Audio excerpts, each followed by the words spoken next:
আমার সোনার বাংলা, আমি তোমায় ভালোবাসি।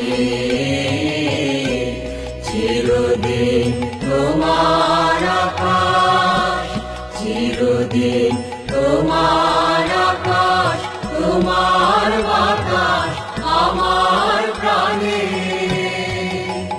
ও মা আমার প্রাণে বাজায় বাঁশি সোনার বাংলা, আমি তোমায় ভালোবাসি।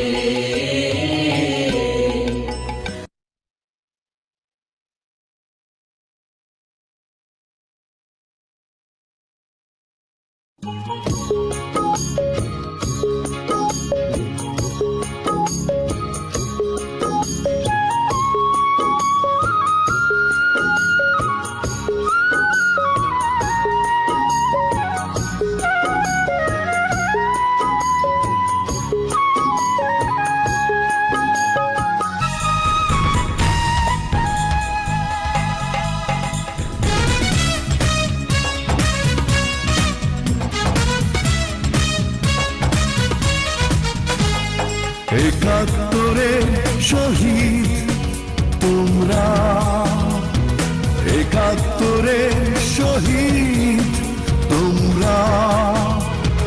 ঘুমাও ঘুমাও ঘুমাও শান্তি ধারায়, লাল সবুজের পতাকা নিয়ে আমরা আছি পাহারায়। ও লাল সবুজের পতাকা নিয়ে আমরা আছি পাহারায়। পারবে না কেউ কেড়ে নিতে মায়ের মুখের কথা, পারবে না কেউ মুছে দিতে আমার স্বাধীনতা, স্বাধীনতা। ও একাত্তরে শহীদ তোমরা, একাত্তরে শহীদ তোমরা।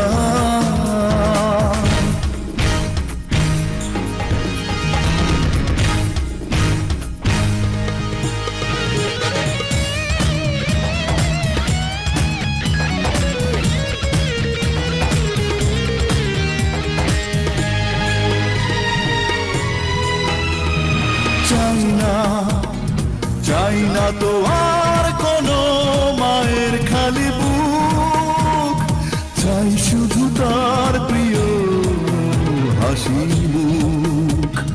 চাই না তো আর কোনো মায়ের খালি বুক, চাই শুধু তার প্রিয় হাসি মুখ। পারবো না ভুলতে তোমাদের ঋণ, পারবো না ভুলতে তোমাদের ঋণ, তোমাদের বিশালতা। পারবে না কেউ কেড়ে নিতে মায়ের মুখের কথা, পারবে না কেউ মুছে দিতে আমার স্বাধীনতা, স্বাধীনতা।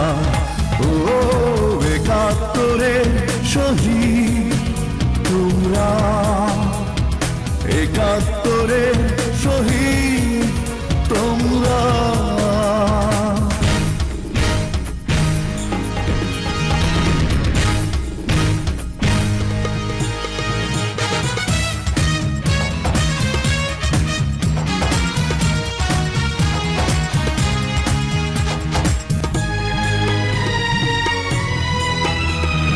চাই না, চাই না তো আর যুদ্ধ আরেকবার, চাই না আবার মৃত্যু হাহাকার।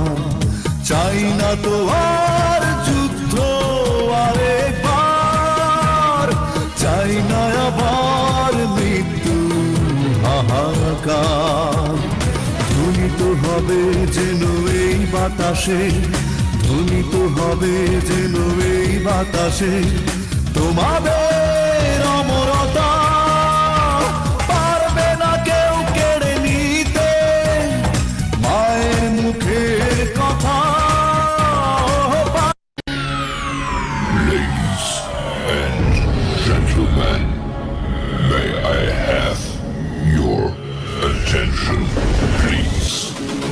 show starts in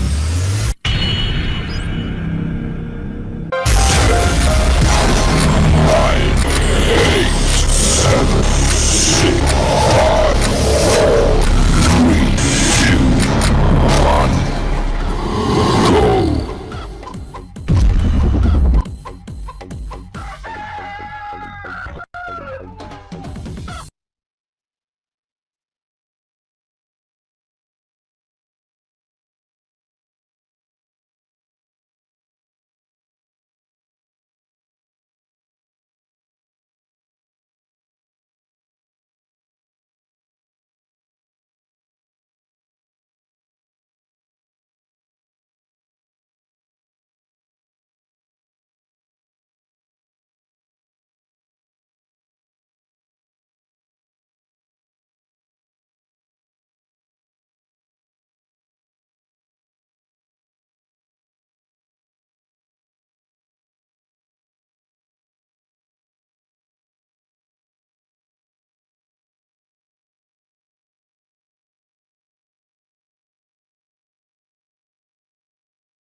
সাইফারজন আসছে ক্লাসে? ওয়ালাইকুম আসসালাম সুপ্রিয় শিক্ষার্থী বন্ধু বান্ধবীগণ, তাহলে আমরা আজকে আলোচনা শুরু করি।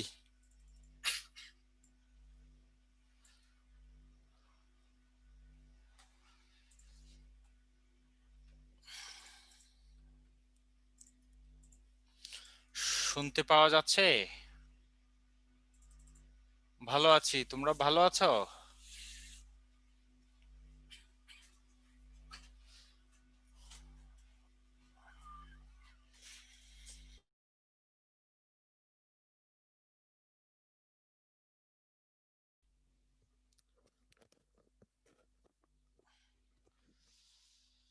সুপ্রিয় শিক্ষার্থী বন্ধুগণ, আজকে আমাদের আলোচনার আলোচ্য বিষয় হচ্ছে মহাকাব্য, মহাকাব্যের ধারা। এটি শেষ হওয়ার পরে আমরা আলোচনা করব বাংলা সাহিত্যের পঞ্চপাণ্ডব নিয়ে।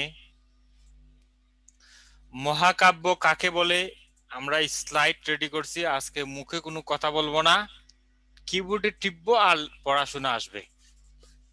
এই যে দেখো,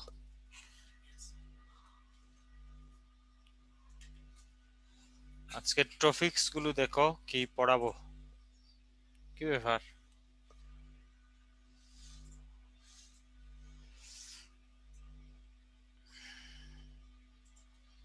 আয়োজনে আয়োজনে এটা লেখার দরকার নাই, এটা এমনি লিখছে,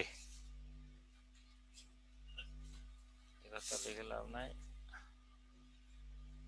এই যে দেখো আমাদের ম্যাডামের চেহারাটা দেখো।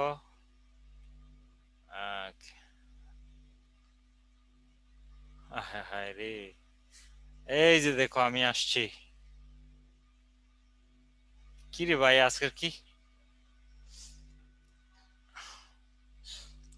মহাকাব্য, মহাকাব্যের ধারা, আন্ডারলাইন করো।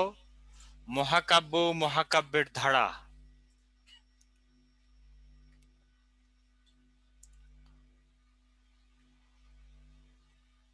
খেয়াল করো। হ্যাঁ, এটা তো আরেক ভেজাল, টিপতে টিপতে তো ক্লান্ত হয়ে যায়, কিন্তু আসল জায়গা আসে না।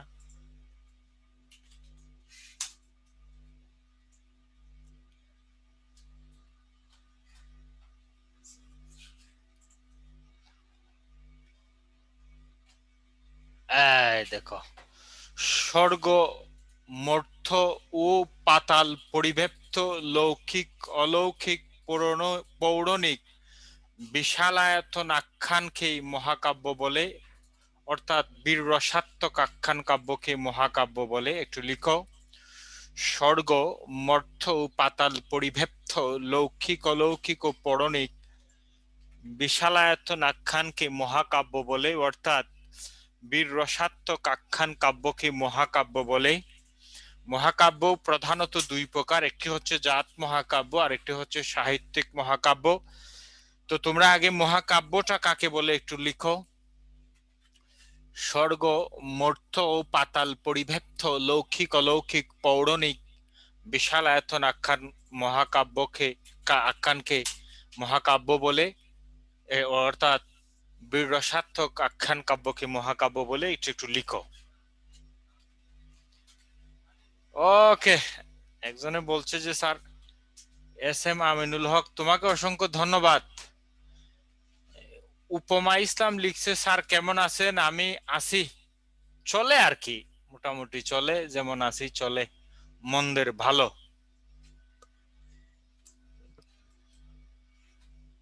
লেখা শেষ হইলে তোমরা আওয়াজ দিও। মহাকাব্য প্রধানত দুই প্রকার, একটি হচ্ছে জাত মহাকাব্য আর একটি হচ্ছে সাহিত্যিক মহাকাব্য। জাত মহাকাব্য আছে 4টি, একটু পরে দেখাবো। একজনে লিখছে স্যার আজকে আপনাকে ভালো লাগছে, অসংখ্য ধন্যবাদ। তোমাদের তো দেখি না, দেখলে তোমাদেরও ভালো লাগতো। পাঞ্জাবি হরে আসছি, হুশিয়ার। ম্যাডাম রে একটা সালাম দিলাম, আমাদের কাকন ম্যাডাম রে চিনো, উত্তরা ব্রাঞ্চের।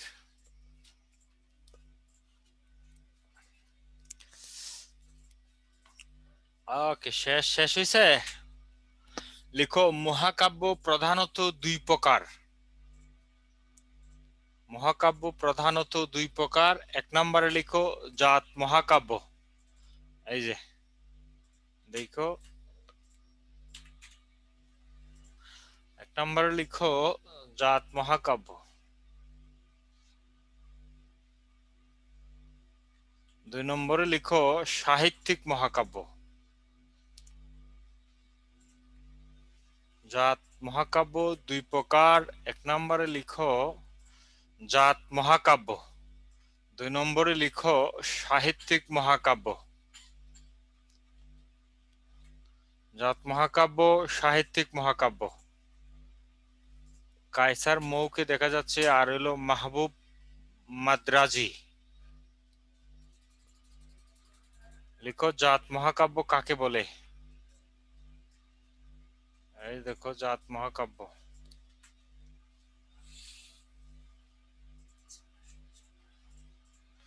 জাত মহাকাব্য হলো যে মহাকাব্য কোনো বিশেষ কবির রচিত নয়, কিন্তু জাতীয় জীবনে জাতির সহস্র হৃৎপিণ্ডে জায়গা করে নেয়, পরবর্তীতে সেগুলোকে একত্রিত করে অখণ্ড কাব্যরূপ দেন, তাকে জাত মহাকাব্য বলে। লেখো যে মহাকাব্য কোনো বিশেষ কবির রচিত নয়, কিন্তু জাতীয় জীবনে জাতির সহস্র হৃৎপিণ্ডে জায়গা করে নেয়, পরবর্তীতে সেগুলোকে কেউ একত্রিত করে অখণ্ড কাব্যরূপ দান করেন, তাকে জাত মহাকাব্য বলে। বাইরে একটু আস্তে আস্তে টিপেন, আপনার টিফার এটা মনে নড়ে, মনে যেন আমার মাথা নড়ে। জাত মহাকাব্য আছে 4টি, একটু পরে দিচ্ছি, তোমরা এটা লেখা শেষ করে একটু আওয়াজ দিও।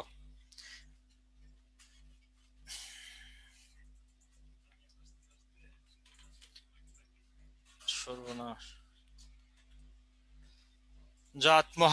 তাহলে যে মহাকাব্য কোনো বিশেষ কবির রচিত নয়, কিন্তু জাতীয় জীবনে জাতির সহস্র হৃৎপিণ্ডে জায়গা করে নেয়, পরবর্তীতে সেগুলোকে কেউ একত্রকরণ করে অখণ্ড কাব্যরূপ ধারণ করেন, তাকে বলে জাত মহাকাব্য।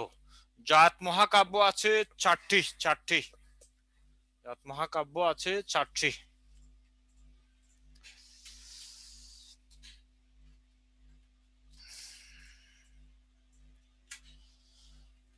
আশিকুর রহমান শেষ। ওকে, আরে সবার শেষ হোক।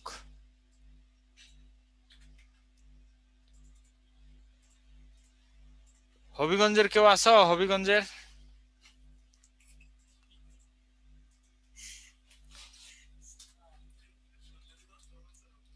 না না, এলাকার লোক থাকলে একটু ভালো। সিলেটের লেখো রামায়ণ রচয়িতা বাল্মীকি, মহাভারত ব্যাসদেব, ওনার নাম ছিল কৃষ্ণদ্বৈপায়ন ব্যাস। বেদের ব্যাখ্যা করেছেন বলে তাকে বলা হয় বেদ ব্যাস। ওনা ব্যাসদেব না, বেদ ব্যাস, ভুল হইছে। ইলিয়াড হুমার, ওডিসি হুমার।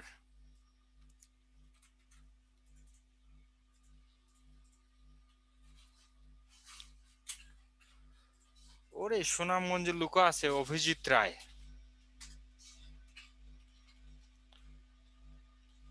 ঠিক আছে,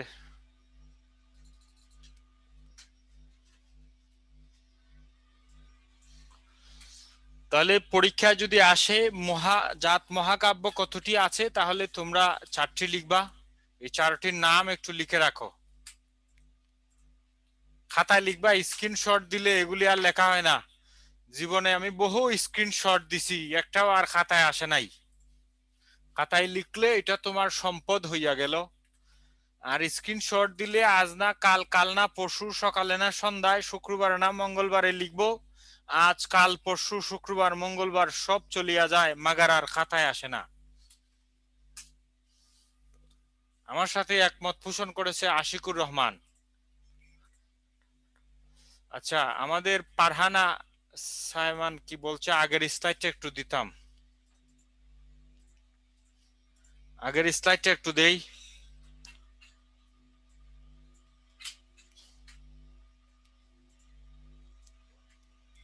আজকে অনেক জাত মহাকাব্য, এই যে দেখো, আগের স্লাইডটা একটু দেই। তুমি কি পরবর্তীতে যোগদান করে যদি বলো তাহলে আগের স্লাইড দিন, তাহলে কিন্তু হবে না। এই যে দেখো, স্ক্রিনশট দাও।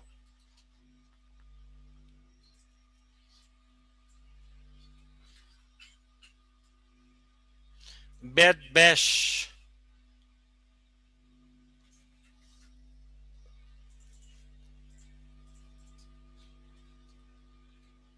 দাঁড়াও।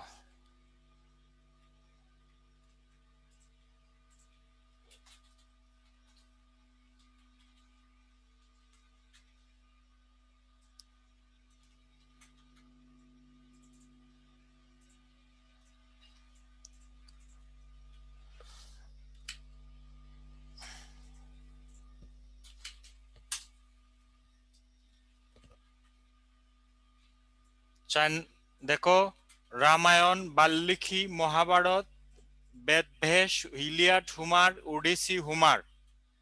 ইলিয়াড এবং ওডিসি দুটাই হুমার লিখেছেন, হুমার রচিত। রচিত বলতে এটি হচ্ছে ঐতিহাসিক ভাবেই রচিত ছিল, মানুষের মুখে মুখে প্রচলিত ছিল। তারা বরং এগুলিকে একত্রিত করে একটি কাব্যিক রূপ দান করেছেন। লিখো সাহিত্যিক মহাকাব্য। যে মহাকাব্যের মাধ্যমে ব্যক্তিগত অনুভূতি উচ্চারিত হয় তাকে সাহিত্যিক মহাকাব্য বলে।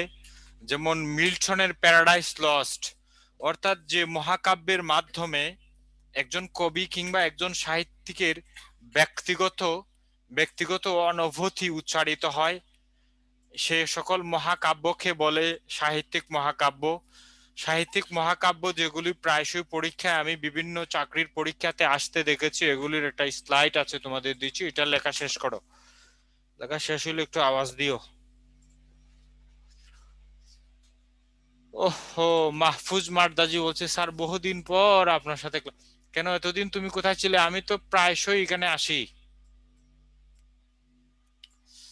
শোনো, নতুন করোনা ভাইরাস আসছে। আগে আসছিল চীন থেকে, এখন আসছে যুক্তরাজ্য থেকে।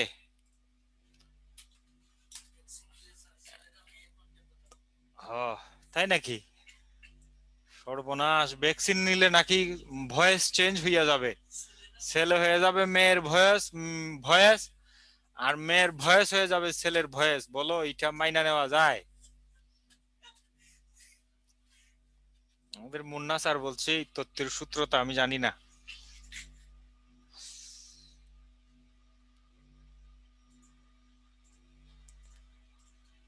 লেখো সাহিত্যিক মহাকাব্য আছে, লেখো। এই দেখো, সাহিত্যিক মহাকাব্য কাকে বলে লিখছো। সূত্র ব্রাজিলের পাগলা প্রেসিডেন্ট। ও হেতে পাগল নাকি? মাইকেল মধুসূদন দত্ত বাংলা সাহিত্যের প্রথম ও শ্রেষ্ঠ মহাকাব্য মেঘনাদ বধ।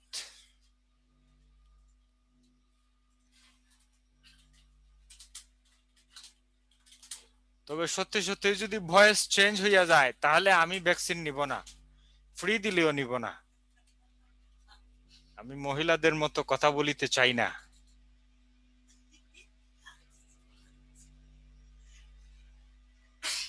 মহিলাদের কথা বলার ধরন দেখবা আলাদা। তুমি বলো না খেয়ে ফেলো, ওরা বলবে ওগো তুমি খেয়ে নাও। বৃত্তসংহার হেমচন্দ্র বন্দ্যোপাধ্যায়, মহাশ্মশান কাজে কায়কোবাদ। কায়কোবাদ হচ্ছে উনার উপাধি, উনার মূল নাম হচ্ছে কাজেমাল কুরায়েশি। স্পেন বিজয় সৈয়দ ইসমাইল হোসেন সিরাজি, কাশেমবদ হামিদ আলী।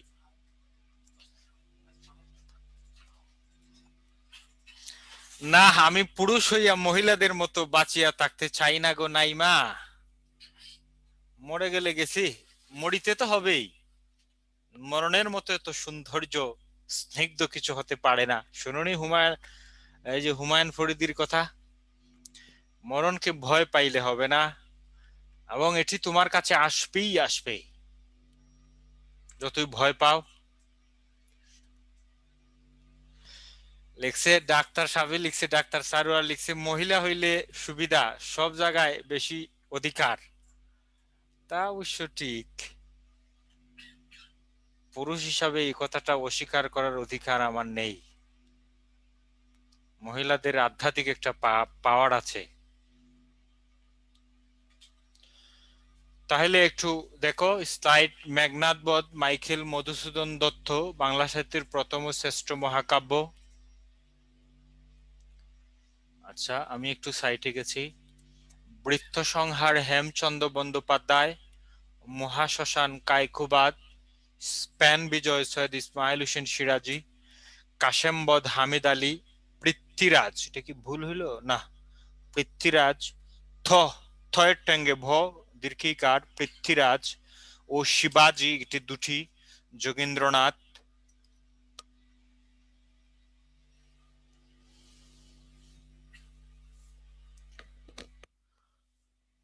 আশিকুর রহমান লিখছে মহিলারা কেউ কেউ হিংস্র। সে মনে হয় কোনো হিংস্র মহিলার তাওয়ায় পড়েছিল।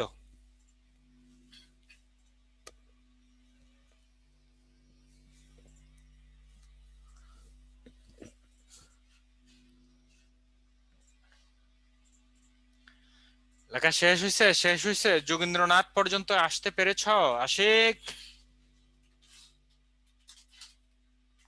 কায়কোবাদের নাম হচ্ছে কাজেমাল কুরায়েশি, আর কায়কোবাদ হচ্ছে উনার উপাধি। কাজেমাল কুরায়েশি, কায়কোবাদ হচ্ছে উনার উপাধি। আনন্দ মিত্র লিখেছেন ভারত মঙ্গল। দেখো আনন্দ, তারপরে হচ্ছে বৈরথক, ত্রয়ী মহাকাব্য, কুরুক্ষেত্র ও প্রভাস। তাহলে বৈরথক, কুরুক্ষেত্র, প্রভাস, এই তিনটি মহাকাব্য লিখেছেন নবীন চন্দ্র সেন।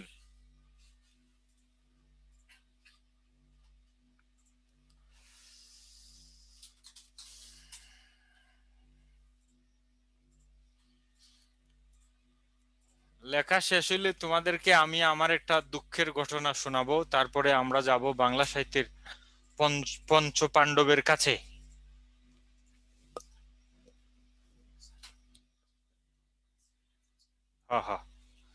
উনি স্লাইডটা একটু রেডি করবে, আর আমি তোমাদেরকে একটা আমার নিজের একটি কাহিনী শোনাবো।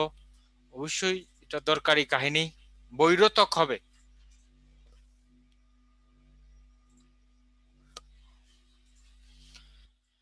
শেষ হইছে, শেষ হইছে, ওকে।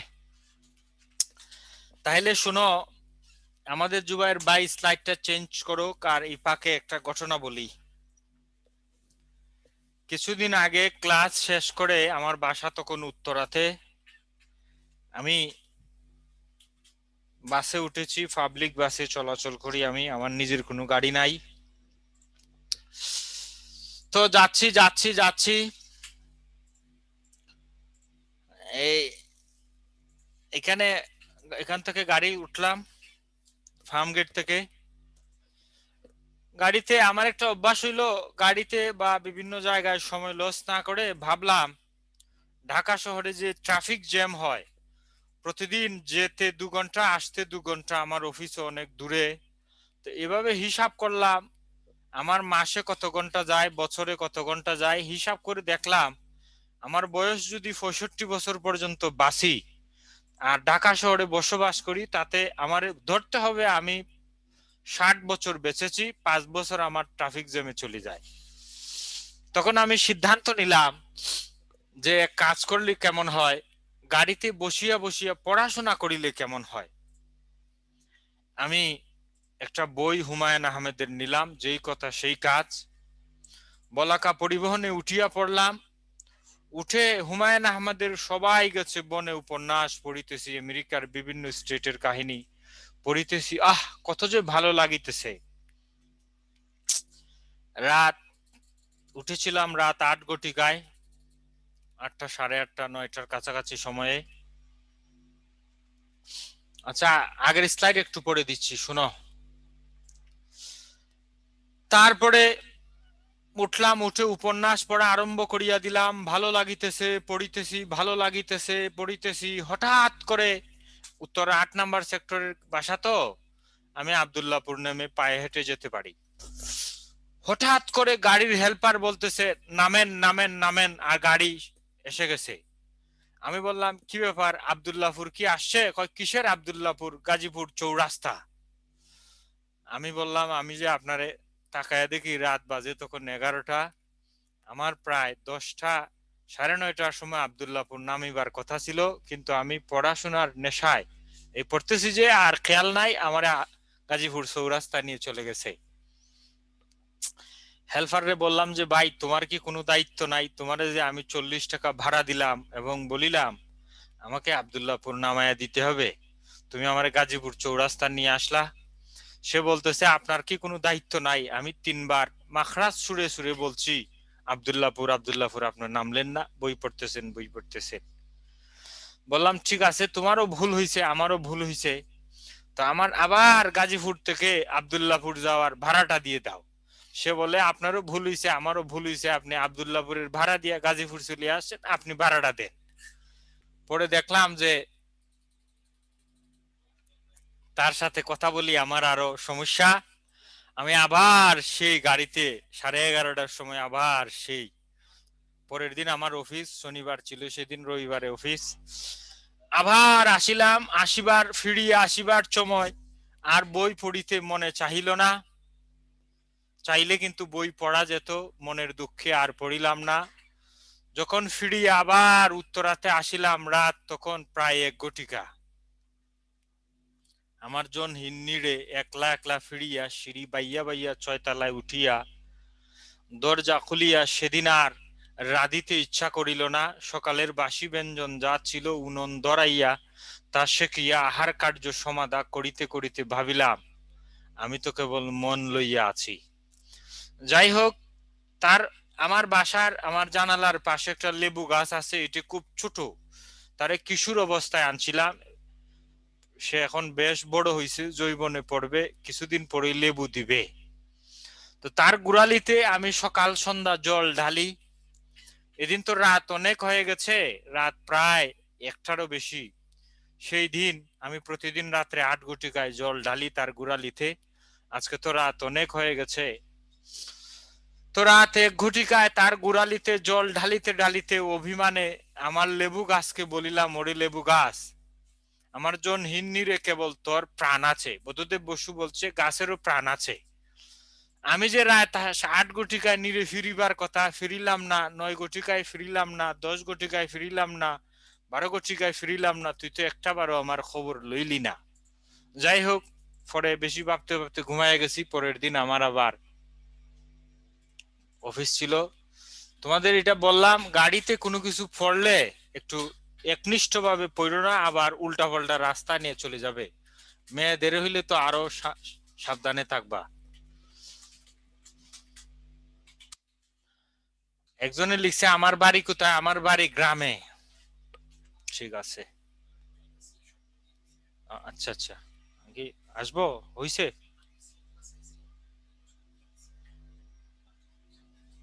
আচ্ছা ঠিক আছে, এবার লিখো বাংলা সাহিত্যের পঞ্চপাণ্ডব।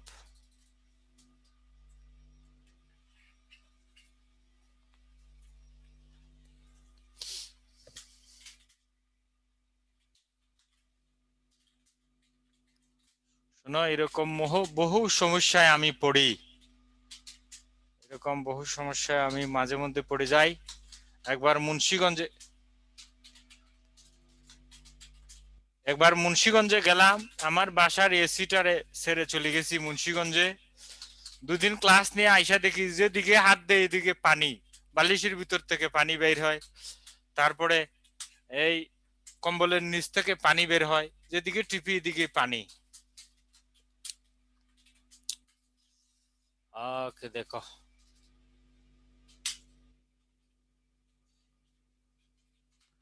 বাংলা সাহিত্যের পঞ্চপাণ্ডব।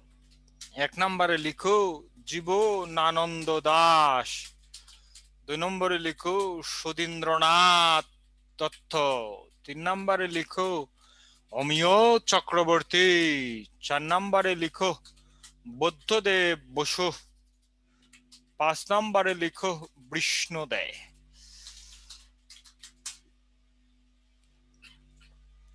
আচ্ছা শুনো, পাঁচজনের কথা খুইলা বলতে গেলে অনেক সময় লাগবো। আমি কি দুই নম্বরই কইরা একটু ফাঁকে ফাঁকে কিছু রাইকা রাইকা বইলা যামু, নাকি শুরু থেকে বইলা যামু, যেখানে গিয়া ঠেকে? তোমরা কোনটার পক্ষে, প্রথমটার না দ্বিতীয়টার? ভালো কইরা বললে যেখানে গিয়া ঠেকে, মন্দ কইরা বললে শেষ হইয়া যাবে। তাইলে তোমরা কোনটার পক্ষে বলো? একটা হইলো দ্বিতীয়টার পক্ষে, ঠিক আছে।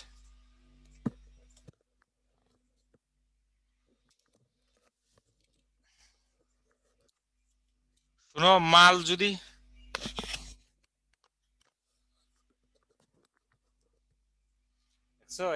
এক নাম্বারটার পক্ষেও অনেকে আছে, নাম্বারটার পক্ষে অনেকে আছে, তার মানে দুই নম্বর জিনিসও অনেকে পছন্দ করে। খালি যে দুই নম্বর জিনিস ভালো পাও না, দুই নম্বর মাল অনেকে চায়।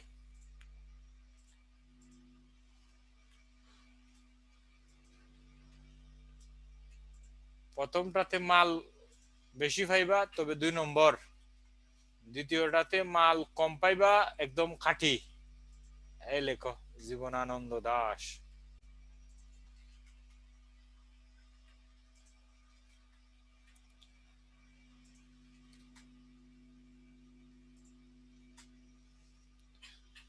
লিখো জীবনানন্দ দাশ 17ই ফেব্রুয়ারি 1899 খ্রিস্টাব্দে, জীবনানন্দ দাশ 17ই ফেব্রুয়ারি 1899 খ্রিস্টাব্দে বরিশালে জন্মগ্রহণ করেন।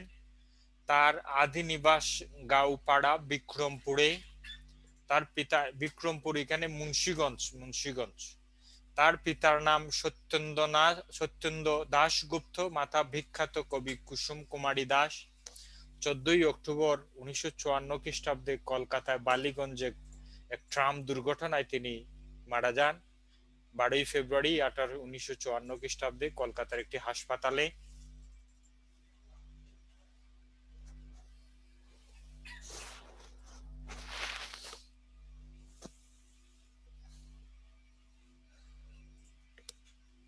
দেখছো, এস এম আমিনুল হক লেখছে মাল কম কচি খাঁটি দরকার। কচি কথাটা এখানে কোথা থেকে আসলো? হে তো দেখছো, হের তো মতলব ভালো না, হেরে বিয়ে করানো দরকার। ইফটিজিং করে ফেলছে। এই এস এম আমিনুল, বিয়ের বয়স হয়ে গেছে রে ভাই।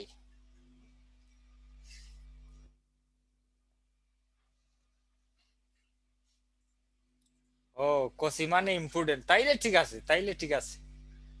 কচি মানে ইম্পর্টেন্ট, এটাই প্রথম আমি, এটা কোনো কিতাবে পাইছি না। আমি অনার্স মাস্টার্স করছি, বহু সমার্থক শব্দ শিখছি, synonyms, antonyms, group verb, analogy, preposition. কচি মানে ইম্পর্টেন্স, এটা তো আমি কোনোদিন কোনো কিতাবে পাইনি।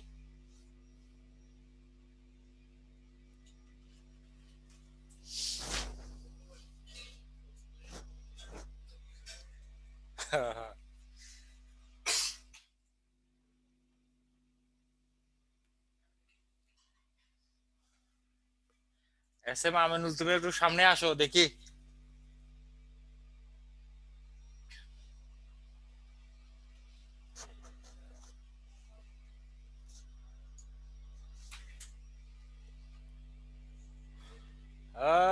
ঠিকই আছে, তো আমার মতো চশমা লাগাইছে, এই জন্যই তো এরকম কবি কবি লাগতেছে। লেখো, লেখা লেখা শেষ হয়েছে আমিনুল? জীবনানন্দ দাশ, আগের স্লাইড কোনটা, কোথায় এখন কোনটা, আগের স্লাইড কোনটা ছিল? আচ্ছা লেখো, আজকে অনেক কথাবার্তা আছে, তোমরা দ্রুত লিখো, কারণ এগুলি পরীক্ষায় খুবই গুরুত্বপূর্ণ। আমি আজকে তোমাদের মাল দিয়ে যাই, 2 ঘন্টায় যা পারি দিয়ে যাই। আজকে পাঞ্জাবি লাগাই আসছি তো, এজন্য একটু বেশি লিখতে পারলে তোমাদেরও ভালো লাগবে। পাঞ্জাবি আর চাদর।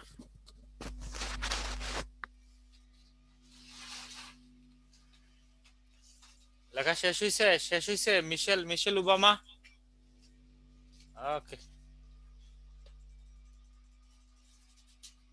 দেখো ওনার কাব্যগুলোর নাম, ওনার উপাধি লিখো, ওনার উপাধি এবং ছদ্মনাম লিখো। উপাধি লিখো: প্রকৃতির কবি, রূপসী বাংলার কবি, দুঃসরতার কবি, নির্জনতার কবি, তিমির হননের কবি, বিপন্ন মানবতার কবি, পড়া বাস্তবতার কবি।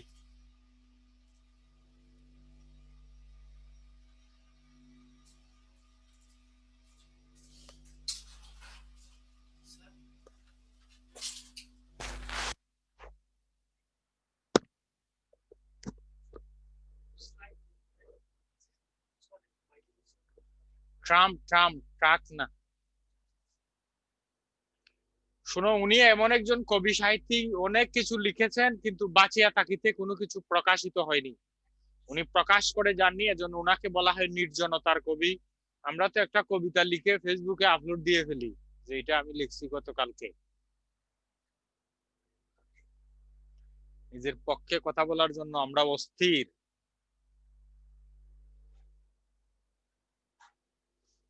তোমরা অনেকে ওয়াশরুমে তাইকে ক্লাস করো, খবর পাইছি, খবরদার এই কাজ করো না। ওয়াশরুমে তাইকে ক্লাস করো আর স্ক্রিনশট দেও।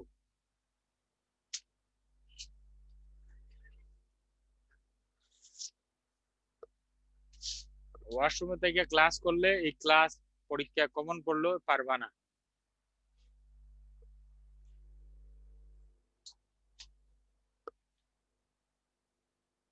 তাহলে প্রকৃতির কবি কাকে বলা হয়? একটি ব্যাংকের পরীক্ষা এসেছিল যে প্রকৃতির কবিকে বাংলা সাহিত্যে, উনি হবেন জীবনানন্দ দাশ।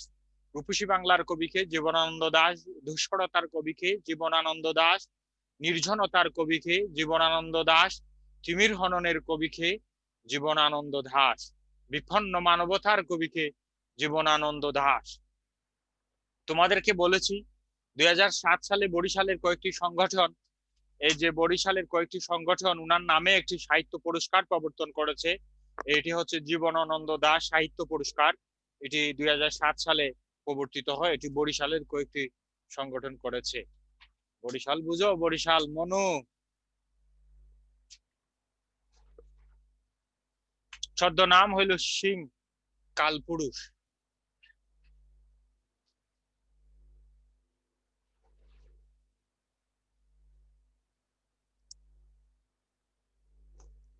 তিমির মানে অন্ধকার, উনি অন্ধকারে থেকে লিখেছেন, প্রকাশ্যে আসেননি বিদায় ওনাকে বলা হয় তিমির হননের কবি। বিপন্ন মানবতার কবি কেন বলা হয়? তিনি নীরবে নিবৃতে মানবতার গান গেয়েছেন।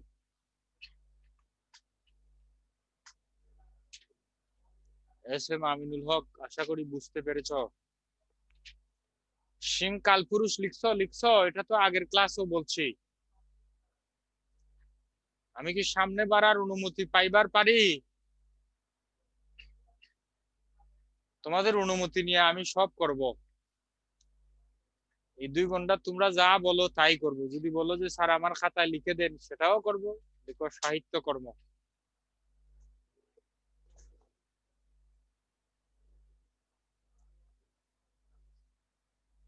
প্রিয়াঙ্কা মন্ডলে বলছে লিখে দেন স্যার, ভার্চুয়ালি লিখে দিতে হবে মনে মনে। ধরো আমি লিখতেছি,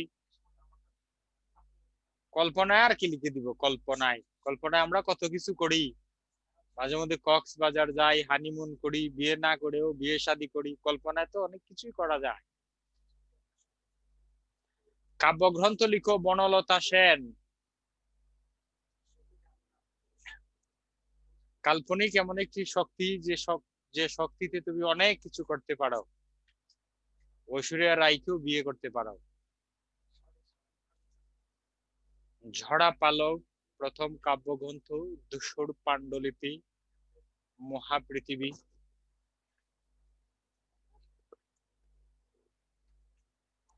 সাতটি তারার তিমির, রূপসী বাংলা,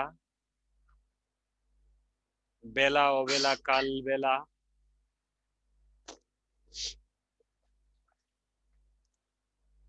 আমি একটা বই লিখতেছি, অগ্রগামী বাংলা ব্যাকরণ ও সাহিত্য।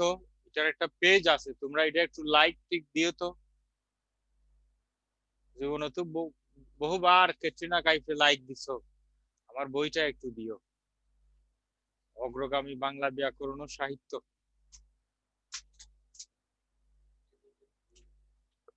গ্রুপও আছে, পেজও আছে। এটা আপনি আপনারা অ্যাড করবেন। লিংক লিংক কেমনে দিব রে ভাই, এখানে তো লিংক দেওয়ার সিস্টেম নাই। অগ্রগামী বাংলা ব্যাকরণ ও সাহিত্য লেখো, লেখলে আসবে। বেলা অবেলা কাল বেলা। কাব্য আর কাব্যগ্রন্থের মধ্যে পার্থক্য হচ্ছে, খুব বেশি পার্থক্য নাই। কাব্য কাব্য কাব্যগ্রন্থ, যেমন কাব্য, দেখো কাব্য কবিতা, কবিতা গ্রন্থ, কয়েকটা কবিতা মিলে একটা গ্রন্থ হয়।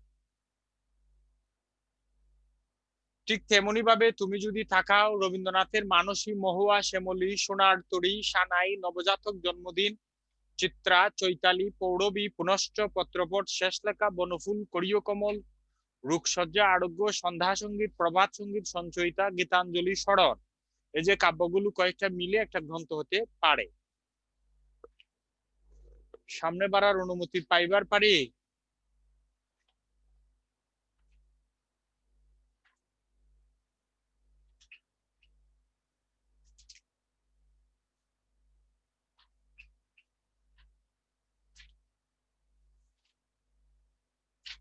দেখি মনে রাখার টেকনিক দিলে কেমন হয়। এই দেখো মনে রাখার টেকনিক দেখো, বনলতা সেন ঝরা পালকে ধূসর পাণ্ডুলিপিতে এই মহাপৃথিবী ঘুরে। ওহ, ঘুরে বানানটা ঠিক হয়নি। সাতটি তারার তিমির দিয়ে বেলা অবেলা কাল বেলায় বসে রূপসী বাংলার ছবি আঁকলেন।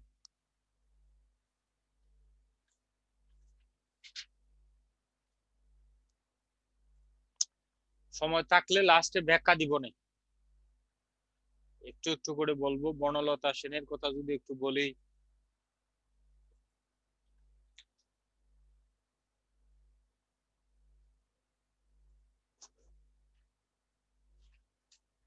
লেখো লেখো।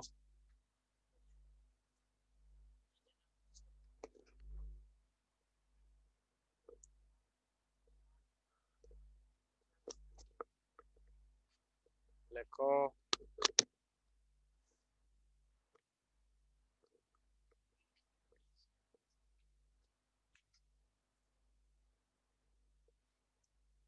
ওকে, ডাক্তার সারোয়ার খুব হেল্পফুল মানুষ, সেই স্ক্রিনশট দিয়ে রাখছিল, এটা সে পাঠিয়ে দিল। সুন্দর, এই ধরনের লোকই আমাদের দরকার। চেম্বার করলে পর আপনি একটু সহনশীল হবেন ডাক্তার সাহেব।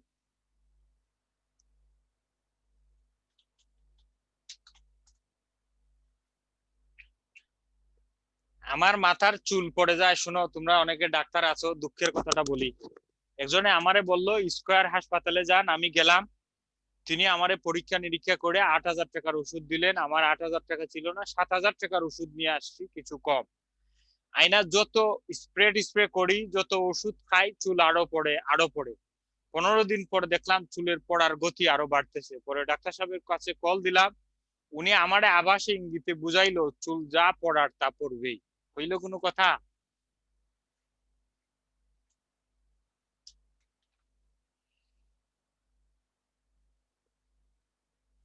একথা আগে বললেই তো হইতো। লেখা কি শেষ হইয়াছে?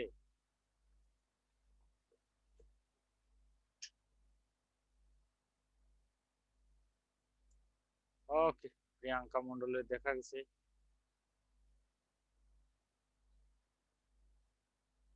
ডাক্তার ঠিক বলেছে, কথা তো ঠিকই, কিন্তু ভিজিট টিজিট নেওয়ার আগে বললে ভালো ছিল।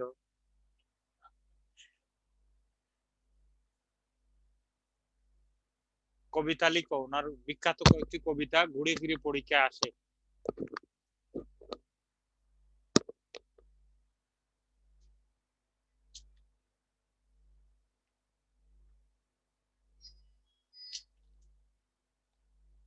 বৌদ্ধ অবসরের গান, ক্যাম্পে আকাশ, আকাশ লীনা, বনলতা সেন।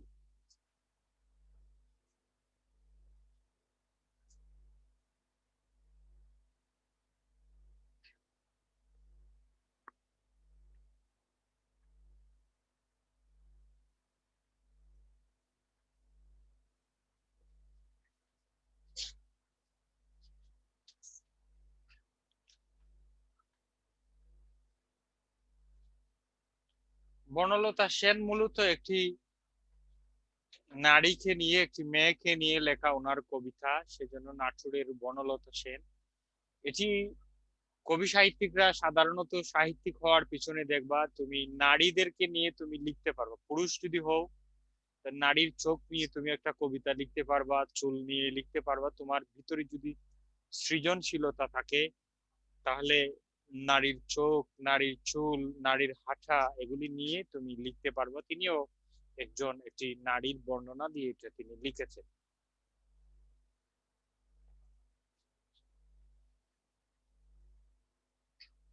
লেখছো লেখছো লেখছো, সামনে পারবো।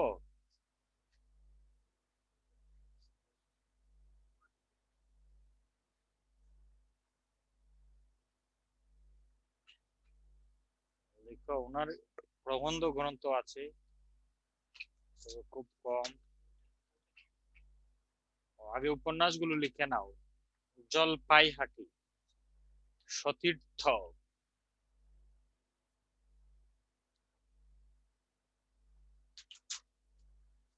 ডাক্তার সারওয়ার্ডে লিখছে, কোন নারী কোন পুরুষকে নিয়ে কবিতা লিখেনি, নারীরা রোমান্টিক না।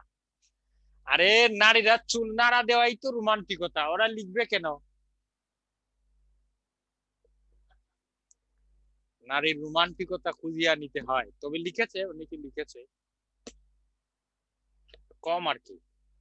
নারীদেরকে তুমি ভাত তরকারি রান্না বান্নায় রাখো, সে একটি নারী দেখবা প্রায়শই, বেশিরভাগ ক্ষেত্রেই নারীরা আমাদের দেশে অনেক স্বপ্ন আশা আকাঙ্ক্ষা নিয়ে পড়াশোনা করে, অনার্স মাস্টার্স করে, খুব ভালো রেজাল্ট, কিন্তু শেষ পর্যন্ত চাকরি। প্রায়শই আমাদের সিস্টেমের কারণে নারীরা তাদের নিজের স্বপ্ন আশা আকাঙ্ক্ষা রান্নাঘরের আগুনের চুলায় বিসর্জন দেয়, যার ফলে তাদের ক্রিয়েটিভিটি যেটা, সৃজনশীলতা যেটা, এটি খুব বেশি তারা আগাতে পারেনি। তারাও মেধাবী, চাইলে তারাও লিখতে পারে। ওরা আবার লিখলে তুমি বলবা, তোমার ঘরে থেকে যদি লিখে বলবে এই পর পুরুষ লইয়া কবিতা লিখস আর কাজ পাস না, তোমার সংসারে আগুন। এজন্য তারা পারলেও এই রোমান্টিক কবিতা লিখে না। রোমান্স কাকে বলে? এই কথায় যেতে গেলে তো আমার ক্লাস শেষ হবে না। তারপরে একটু একটু রোমান্স পাবা, লিখো। জলপাইহাটি, সতীর্থ, কল্যাণী, মাল্যভাগ।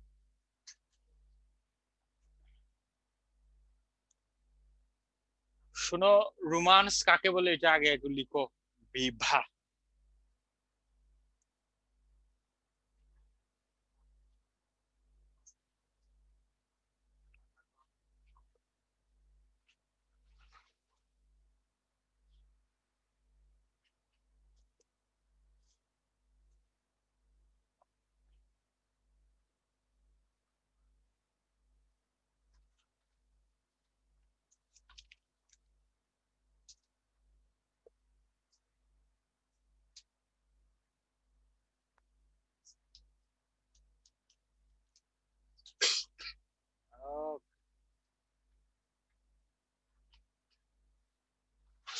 ছোট গল্প লিখো।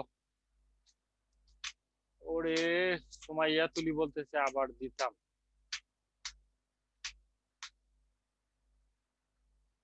না, লেখো লেখো লেখো। নামাজের বিরতি দিয়ে দিব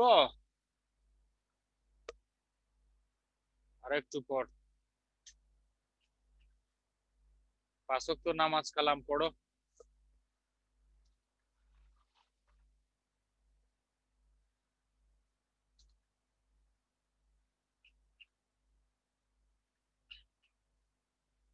এই যে দেখো, একজন বলছে স্যার রোমান্স কাকে বলে। দেখো কারবারটা, এই ক্লাসে এই কথা বলা যায়, আবার রেকর্ড করে রাখবা, ইউটিউবে দিয়ে দিবা, পরে বলবা সবুজ স্যার যৌন সুরসুরিমূলক কথা বলে। এগুলি ওর সমস্যা আছে। রোমান্স বুঝতে গেলে আমার রাত 11টার পরে ফোন দিও।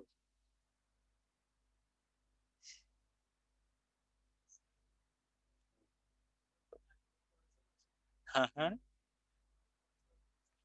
না, রোমান্স রাত 11টার পর ছাড়া আসে না, গভীর রাতের কথা।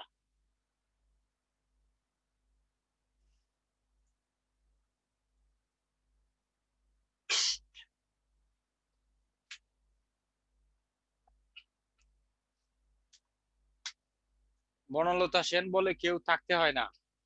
বনলতা শুনো, কল্পনা করে তুমি বহু মানুষকে নিয়ে লিখতে পারো। প্রায়শই তোমাকে একটি কল্পনা করে দেখো, সেদিন ছিল শীতকাল, আমি হাঁটিতে হাঁটিতে নিড়ে ফিরিয়া গেলাম, তাকে দেখিয়া ভাবিলাম তাকে একটি কথা বলিব, বলিব বলিব বলিয়া ভাবিয়া আসিয়া বলিতে গিয়া ভাবিয়া পাই না আসলে ঠিক তাকে কি যেন বলিবার ছিল। না, আজ আমি তাকে বলিব, বলিব বলিব বলিয়া বহু যুগ পার করিয়া বহুদিন পর তার সাথে যখন দেখা হইয়াছিল, বলিতে গিয়া জানিতে পারিলাম কোথাকার এক উমেদার আসিয়া কিছুদিন আগে তাকে চুপ মারিয়া বউ বানাইয়া লইয়া গেছে। এখন আর বলিয়া কি হইবে। হ্যাঁ, ডাক্তার সারওয়ার বলছে রোমান্স শোনার বিষয় না, অনুভবের বিষয়। ঠিক আছে, তোমার অসংখ্য ধন্যবাদ। একটা সিঙ্গারা খাইয়া যাবো, আম এটাই।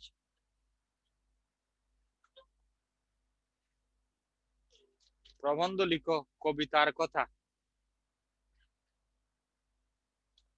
অঞ্জনা লিখছে স্যার অশ্লীল রোমান্স হইলো অশ্লীল। হায় হায় রে, তোমরা রোমান্স নিয়ে এত গবেষণা করো না। এমনি তোমাদের বিয়ের বয়স হয়ে গেছে, আগে চাকরি বাকরি নেও। এই জীবনানন্দ দাশ শেষ করে আমরা ব্রেকে যাব, নামাজের ব্রেক। এটা একটু লেখা হয়েছে কিনা একটু দেখো। প্রবন্ধ কবিতার কথা, জীবনানন্দ দাশের প্রবন্ধ গ্রন্থ।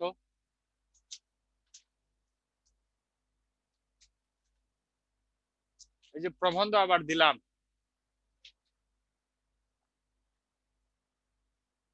লিখছো লিখছো লিখছো।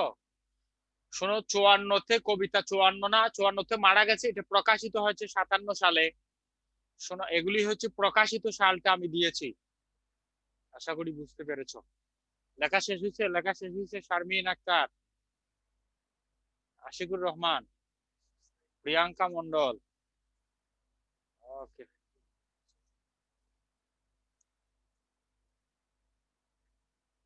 এক একজনের এক একটা যদি থাইকা যায় লেখক। তিনি দৈনিক স্বরাজ পত্রিকার সাহিত্য সম্পাদক ছিলেন। আচ্ছা, মেহেরিন আক্তার একটু পরে দিতেছি, এটা লিখে ফেলো, পরে ওটা দিয়া ছোট গল্প দিয়া তারপরে আমি ব্রেক দিব। এটা লিখো, আবার দিব শেপা মেহেরিন আক্তার। দিব দিব, কথা দিলাম, কথা রাখবো, লিখো। দেখো, আর কেউ যদি পারো তাহলে ছোট গল্পের স্লাইডটা এদের একটু দিয়ে দাও তো, শেপা আর মেহেরিন আক্তারে দিয়ে দাও, আসমাকে একটু দিয়ে দাও, তোমাদের সব হইব না।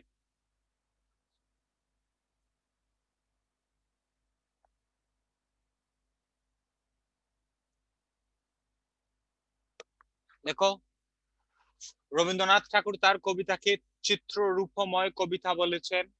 আব্দুল মান্নান সৈয়দ কবিকে শুদ্ধতম কবি বলেছেন। বুদ্ধদেব বসু কবিকে, এই যে ইয়ে কাটটা বাদ হবে, কবিকে নির্জনতার কবি বলেছেন। বিদেশি গবেষক ব্লিন্টন বি সিলি তাকে নিয়ে গবেষণা করেছেন। ধানসিঁড়ি নদী কোথায় অবস্থিত? বরিশালে।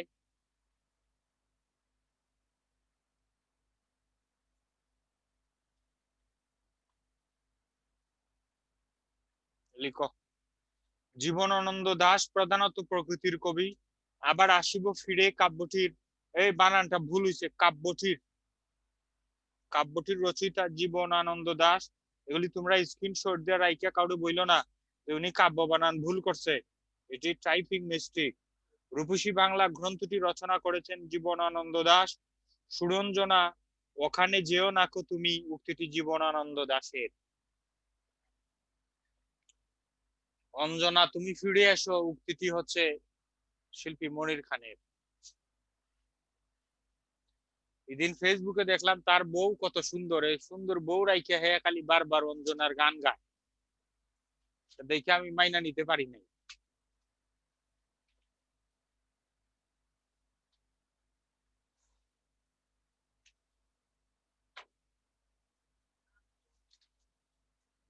ও এখানে কি অঞ্জনা আরেকজন আছে?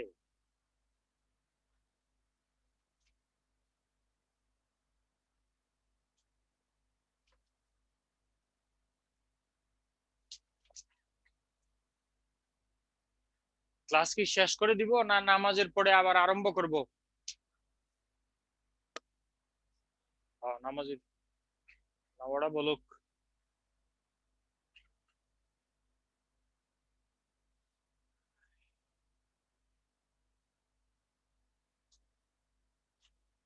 নামাজের বিরতি দিচ্ছি।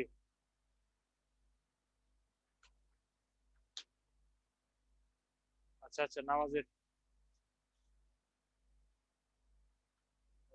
ব্রেক চাই। ওকে ওকে ওকে, সর্বনাশ। নামাজের ব্রেক তো অবশ্যই দিব, নামাজ পড়ো আর না পড়ো তা না হইলে অনেকে নামাজ তো পড়ো না, তারপরে হাসরের ময়দানে বলবা যে এই 25শে ডিসেম্বরে আমার নামাজ পড়ার সিদ্ধান্ত ছিল, এই মাস্টারের কারণে নামাজটা পড়া হয়েছে না, হেরে ধরো। পরে দেখা দেয়া করবো আমি নিজে। ছোট গল্পটা দেই। আচ্ছা ছোট গল্পটা লিখো, তারপরে স্লাইডটা রাইখা তারপরে নামাজে যাব। এই যে ছোট গল্প লিখো, এই ছোট গল্প, তার কে যেন ছোট গল্পের কথা বলছিল, স্ক্রিনশট নাও, স্ক্রিনশট নাও। আবার দিচ্ছি দিচ্ছি, এস এম আমিনুল হক দিচ্ছি দিচ্ছি ভাই দিচ্ছি।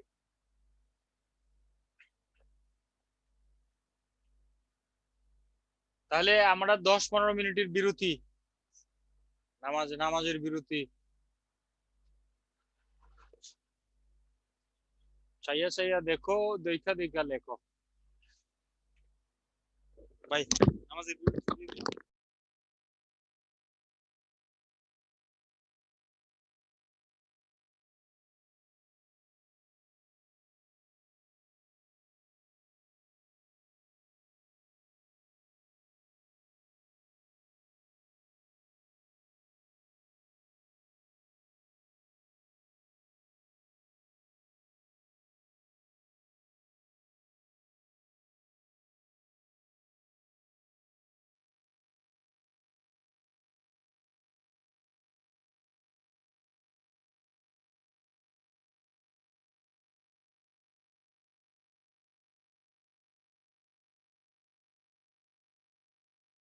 الله أكبر الله أكبر الله أكبر الله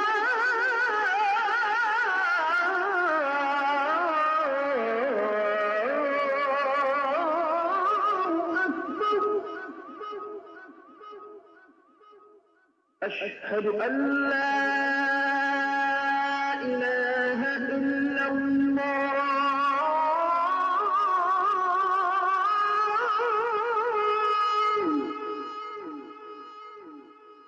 أشهد أن لا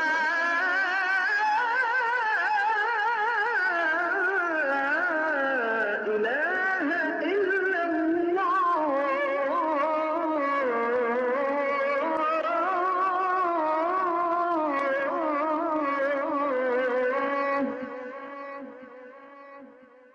أشهد أن محمدا رسول الله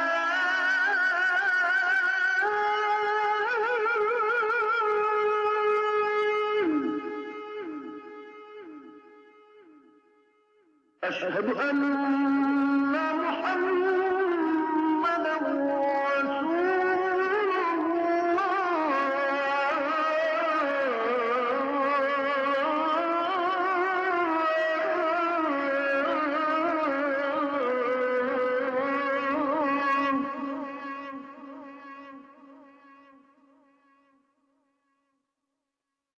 حي على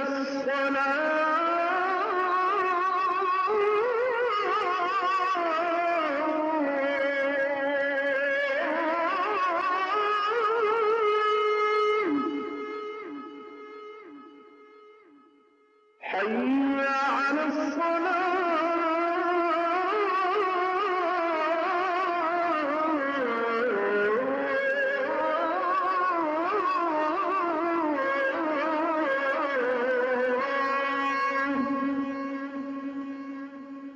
حي على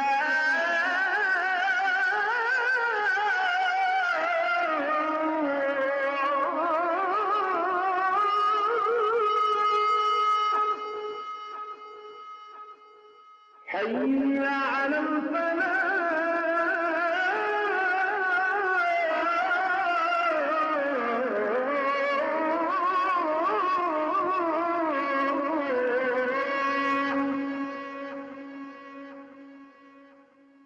الله أكبر الله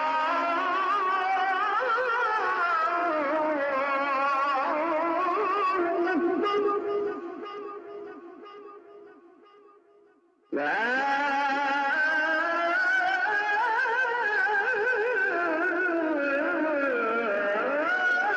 إله إلا الله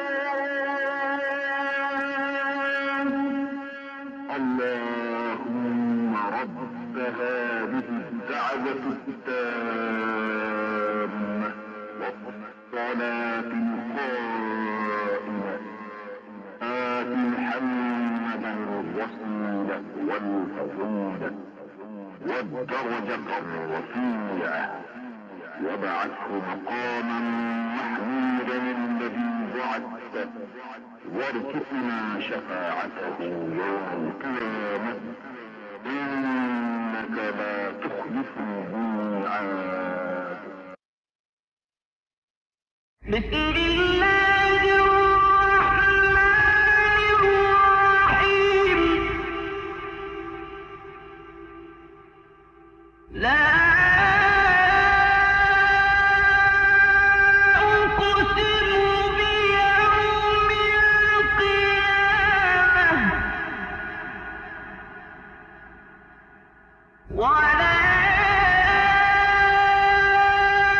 أقسم بالنفس اللوامة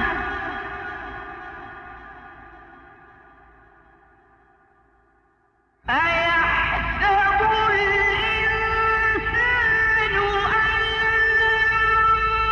نجمع عظامه بلى قادرين على أن نسوي بنانه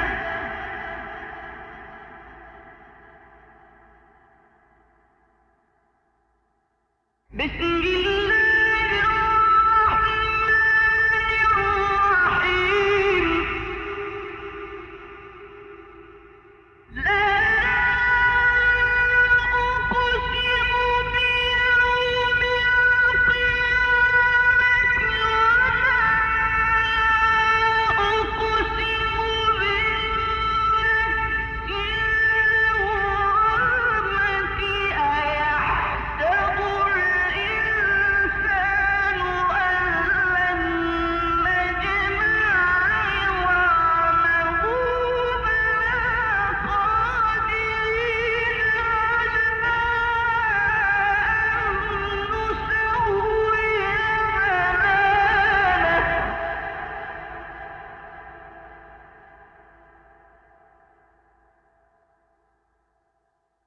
بسم الله الرحمن الرحيم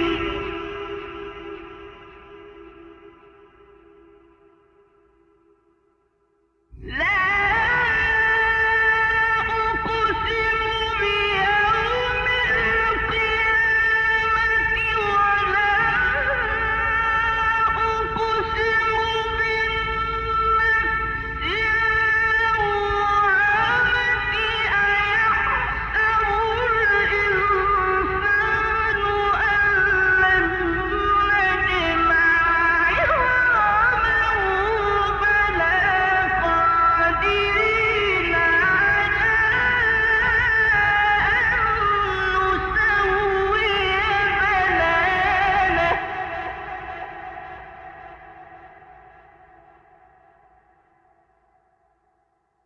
بل يريد الإنسان ليفجر أمامه يسأل أيان يوم القيامة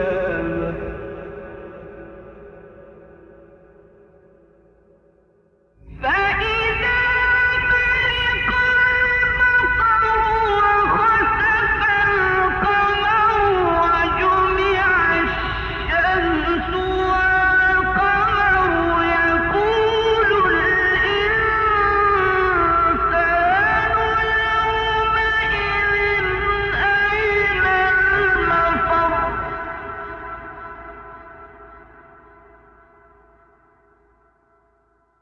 فإذا برق البصر وخسف القمر وجمع الشمس والقمر يقول الإنسان يومئذ أين المفر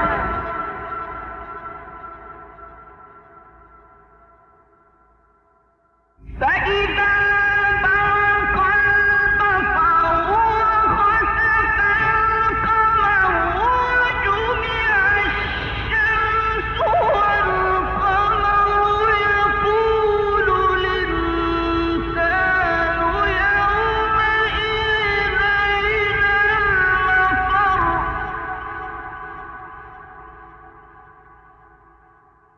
كلا لا وزر إلى ربك يومئذ المستقر ينبأ الإنسان يومئذ بما قدم وأخر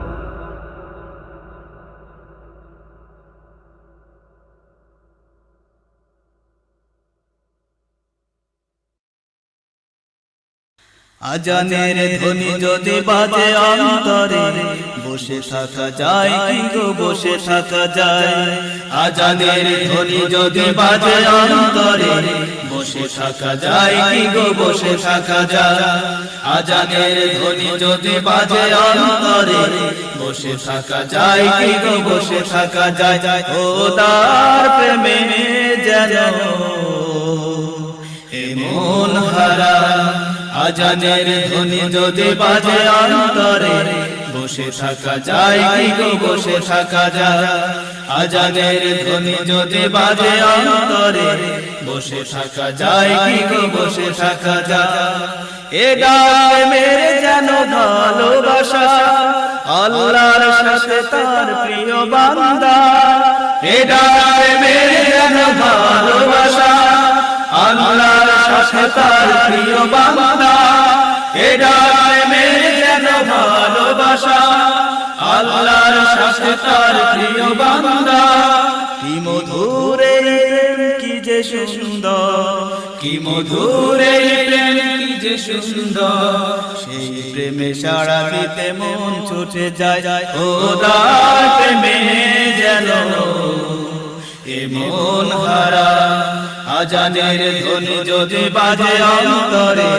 বসে থাকা যায় কি গো বসে থাকা যায় আজানের ধ্বনি যদি বাজে অন্তরে বসে থাকা যায় কি গো বসে থাকা যায় আল্লাহর প্রেমে যেন প্রেমিক যারা সেই ডাকে হয়ে যায় মাতোয়ারা আল্লাহর প্রেমে যেন প্রেমিক যারা সেই ডাকে হয়ে যায় মাতোয়ারা আল্লাহর প্রেমে যেন প্রেমিক যারা সেই ডাকে হয়ে যায় মাতোয়ারা সিজদায় সিজদায় হয় অবনত সিজদায় সিজদায় হয় অবনত উৎসব জাগে যেন মনের পাড়ায় খোদার প্রেমে যেন এ মন হারা আজানের ধ্বনি যদি বাজে অন্তরে বসে থাকা যায় কি গো বসে থাকা যায়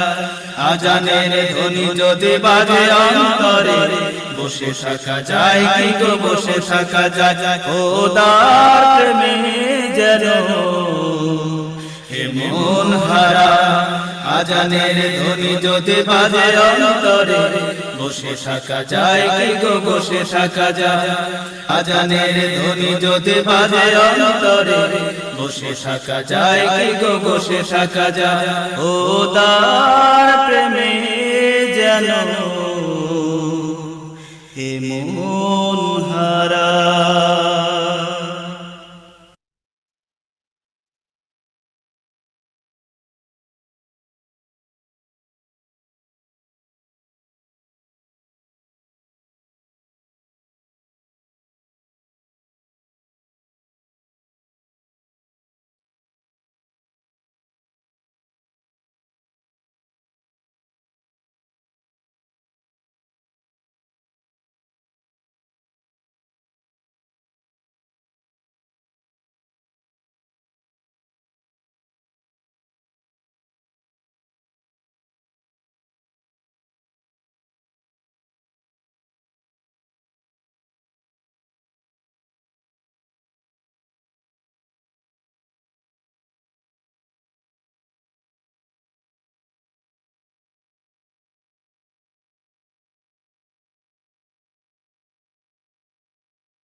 ওকে ভাই, অ্যাকশনে নামতেছি একটু পরেই।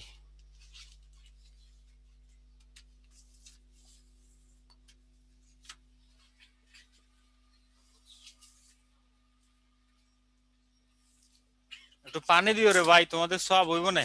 পানি খাওয়ানো যে কত নেকি। এই যে এটা তো রেখে গেছিলাম, লেখো নাই। জ্যোতি পাল।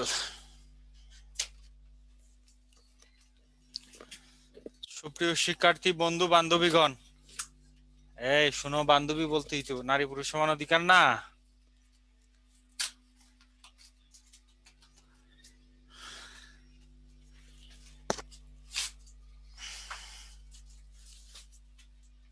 শেষ শেষ, সামনে বাড়বো।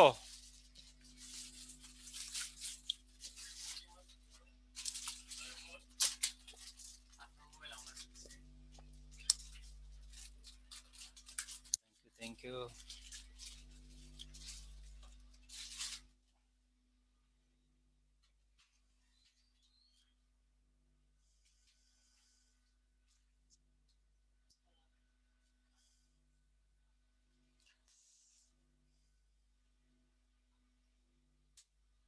সুধীন্দ্রনাথ দত্ত, তাকে বলা হয় চন্দ্রের জাদুকর। হ্যাঁ এই তো দেখছি। না তোমার তো সুদিন আচার্য।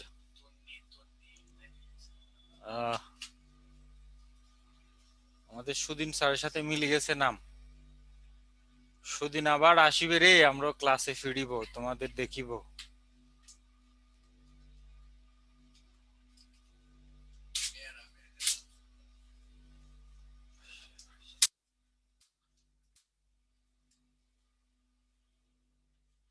লেখো।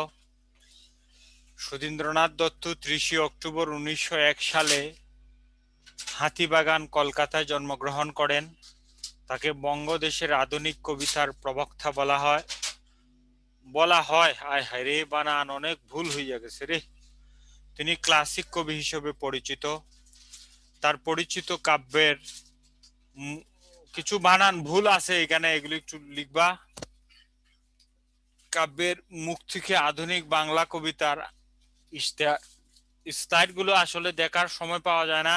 আমরা তো নামাজ পড়ে আসি, এসে দেখা যায় 2টা বাজে, 2:30 বাজে আসলে 3টা বাজে ক্লাস শুরু হয়ে যায়। এর জন্য এখানে জয় না, এখানে হবে হয়। এখানে কাব্য বানানটা ঠিক করবা। আধুনিক বাংলা কবিতার ইশতেহার বলা হয়। 20 জুন 1960 সালে তিনি মৃত্যুবরণ করেন কলকাতায়। লিখো। সোমায়াতুলি লিখছে, মেয়েরা মেয়েদের বান্ধবী হয় আর ছেলেদের বন্ধু হয়। ওকে, যা খুশি তা হোক, অসুবিধা নাই, লিখো।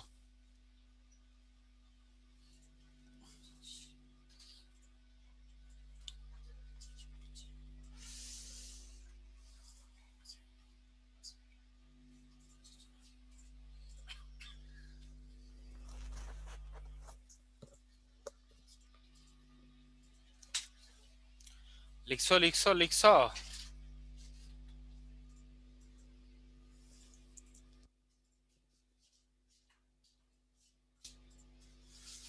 প্রিয়াঙ্কা মন্ডল লিখতে পারছে না এখনো।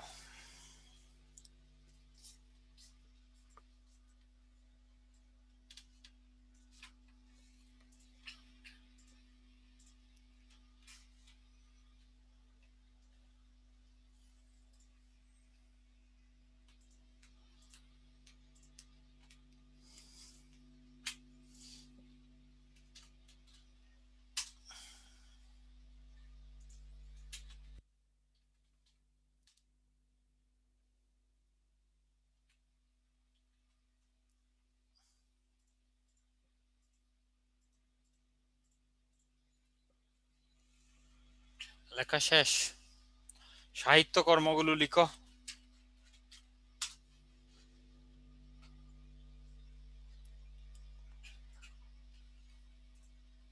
আয় হায় রে, তোমরা ভালোবাসা নিয়ে আছো।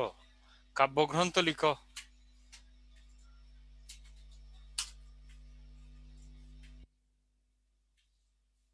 তন্নি, অর্কেস্ট্রা ক্রন্দসী, উত্তর ফাল্গুনী, সংভর্ত, প্রতিদিন, দশমী।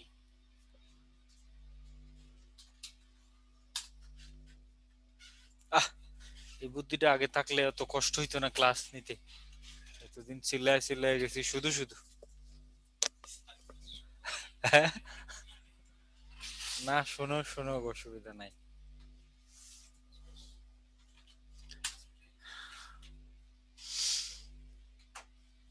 মাহফুজ মাদ্রাজি লিখছো।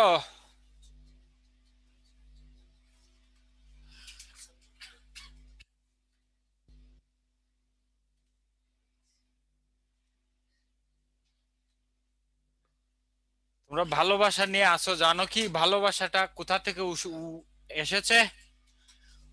বস ধাতু থেকে এসেছে বাসা, বাসা থেকে এসেছে ভালো হইলো উত্তম, আর বস ধাতু থেকে এসেছে বাসা, মানে যাকে নিয়ে বসবাস করা যায় তার সাথে ভালোবাসা করা যায়। তোমরা তো সেই ভালোবাসায় আর যাইতে চাও না।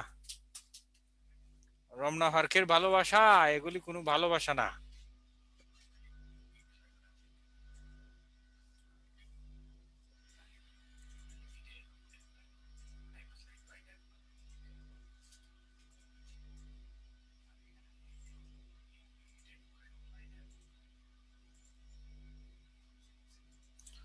প্রবন্ধ লিখো, ওনার প্রবন্ধ। প্রবন্ধ হচ্ছে স্বাগত।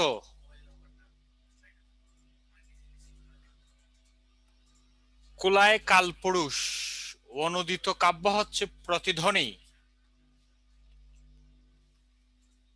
নামের স্পেলিং গুলো ঠিক আছে, এটা আমি ঠিক করব, ওরা টাইপ করতে যাই ভুল হয়ে গেছে আর কি, আমি প্রুফ দেখার সময় পাই নাই। ভবিষ্যতে তোমাদের সাথে দেখা হইলে ঠিক করে দিব।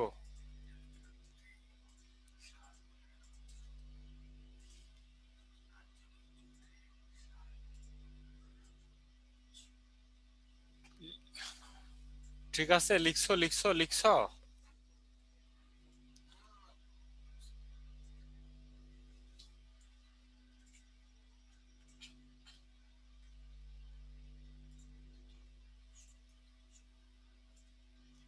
দেখো তো ওনাকে চিনো কিনা।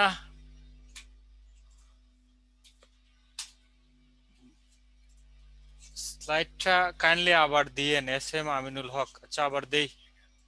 আমিনুল হক, দেখো, অনূদিত কাব্য প্রতিধ্বনি, কুলায় ও কালপুরুষ স্বাগত। প্রবন্ধ গ্রন্থ হচ্ছে দুটি আর অনূদিত কাব্য হচ্ছে একটি। এবার লিখো বুদ্ধদেব বসু।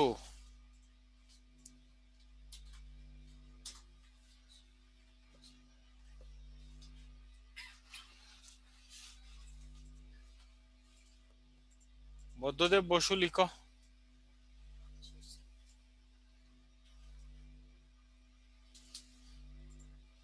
তিনি 30শে নভেম্বর 1908 সালে কুমিল্লায় জন্মগ্রহণ করেন।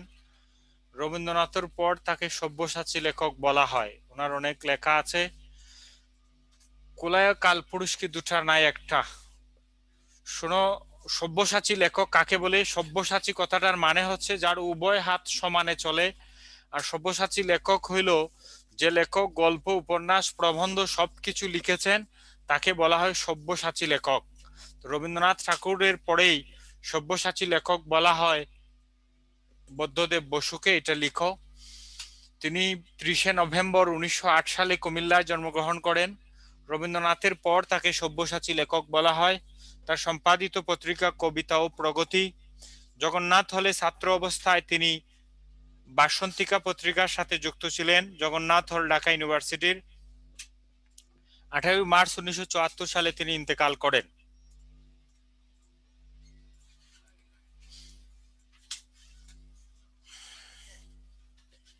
ভাই, পাঁচটার ক্লাসের স্লাইডটা রেডি করে ফেলেন।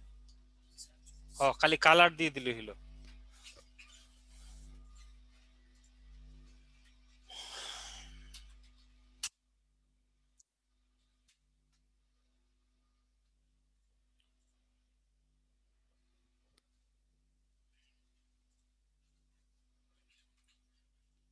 কি খবর, ভালো আছেন?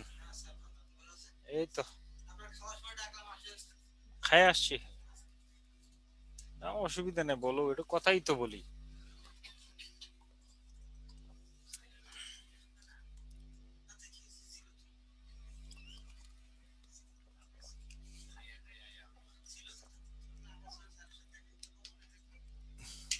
হ্যাঁ, না, খাই আসছি।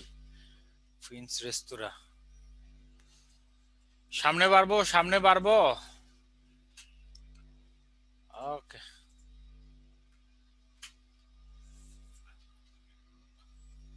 সামনে বাড়ার অনুমতি দিও তোমরা কমেন্টস করে।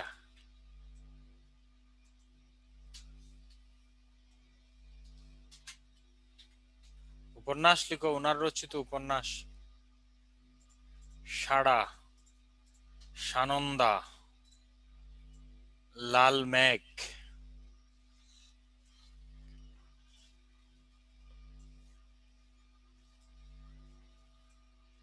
পরিক্রমা, মেষ পাণ্ডুলিপি, কালো হাওয়া, অনেক আছে। তিথিধুর, তিথিডুর। লিখতে থাকো, সময় শেষ হয়ে গেছে। আমাদের ক্লাস আবার 1.5 ঘন্টা করে, তো 1.5 ঘন্টা 2 ঘন্টা নিতে হয়। যেদিন 5টায় ক্লাস, বুঝবা যে সেদিন 1.5 ঘন্টা ক্লাস, কারণ টিচারদের একটু বিশ্রাম দরকার আছে। সারা, সানন্দা, লাল মেঘ, পরিক্রমা, মেষ পাণ্ডুলিপি, কালো হাওয়া, তিথিধুর।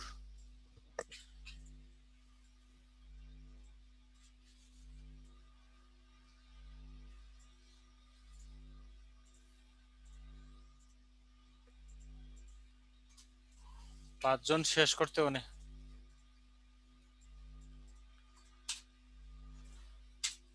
দিবে, দিবে স্লাইড দিয়ে দিবে। আমাদের ক্লাস ওরা সবাই রেকর্ড করে রাখতেছে। আগামী মাস থেকে আমাদের আর ক্লাস নিতে হবে না, রেকর্ড ছেড়ে দিলেই হবে, ঠিক আছে না? উপন্যাস, উপন্যাস নির্জন স্বাক্ষর, মৌলিনাথ, নীলাঞ্জনের খাতা, রাত ভরে বৃষ্টি, বিতর্কিত উপন্যাস, একদা তুমি প্রিয়ে, পাতাল থেকে আলাপ। এই পাতাল থেকে বানানটা ভুল হয়েছে। ওনার অনেক লেখা, ওনার দিতে দিতেই সময় শেষ হয়ে যাবে। আর 2 জন থাকবে, 2 জন আবার দেখা হইলে দিব।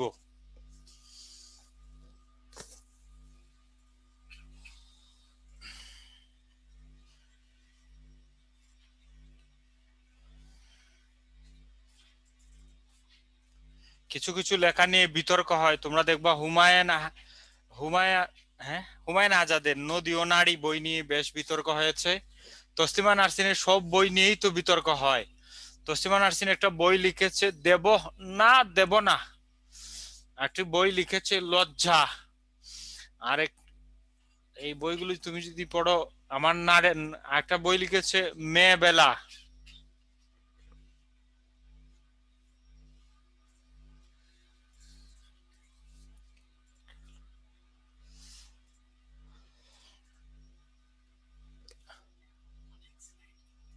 অনেক স্লাইড আছে, তোমরা স্ক্রিনশট তো সবাই পারো না দিতে।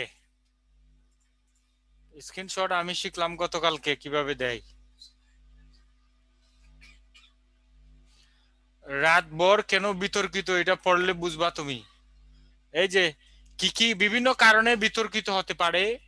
দেখো, নদী ও নারী উপন্যাসটি উনার কেন বিতর্ক হইলো, ওই বই গ্রন্থটা, এটাতে তিনি নারীদের নিয়ে কিছু যৌন সরসরিমূলক কথা লিখেছে। তুমি তসলিমা নাসরিনের মেয়েবেলা উপন্যাসটি যদি তুমি পড়ো, মেয়েদের ভিতর বাহিরের যত খবরা খবর আছে, এটা তোমার কাছে এক ধরনের উত্তেজনা সৃষ্টি হবে।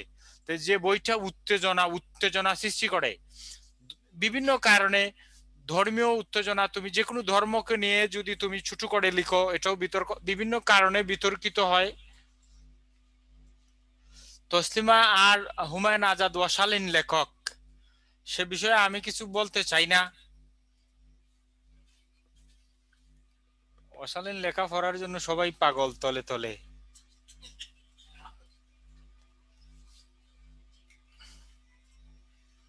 কাব্যগ্রন্থ লিখো, মর্মবাণী। দেখো, হুমায়ুন আজাদের সাথে তসলিমার কিছুটা মিল আছে, দুজনের লেখায় কিছুটা অশ্লীলতার দোষে তুষ্ট। নদীও নারী বইয়ে তিনি নারীদের নিয়ে কিছু এমন কথা লিখেছেন। তসলিমা নাসরিনের কথা হলো, আমি যখন আমার মেয়ে বেলার কথা লিখবো, আমি সব কথাই লিখবো, কোনো কথা বাদ দিব না। তিনি ধর্মের বিরুদ্ধেও কিছু কথা লিখেছেন। তিনি তোমরা অনেকে হয়তো তোমরা অনেক কিছু বই আছে, ডারউইনের থিওরি যদি তোমরা পড়ো, যদিও ডারউইনের থিওরিকে অনেকেই মানতে চায় না, তারা পৃথিবীটা কিভাবে সৃষ্টি হয়েছে ধর্মের ব্যাখ্যার বিপরীত। তসলিমা আস্তিকতায় বিশ্বাসী না, হুমায়ুন আজাদ তারা আস্তিকতায় বিশ্বাসী ছিলেন না। যারা নাস্তিকতায় বিশ্বাস করে, কয়েকটি গ্রন্থ তাদের মধ্যে প্রভাব ফেলে, তারা মনে করে যে ডারউইনের থিওরি, মানুষগুলো মাছ ছিল, মাছ থেকে বানর হয়েছে, বানর থেকে মানুষ হয়েছে।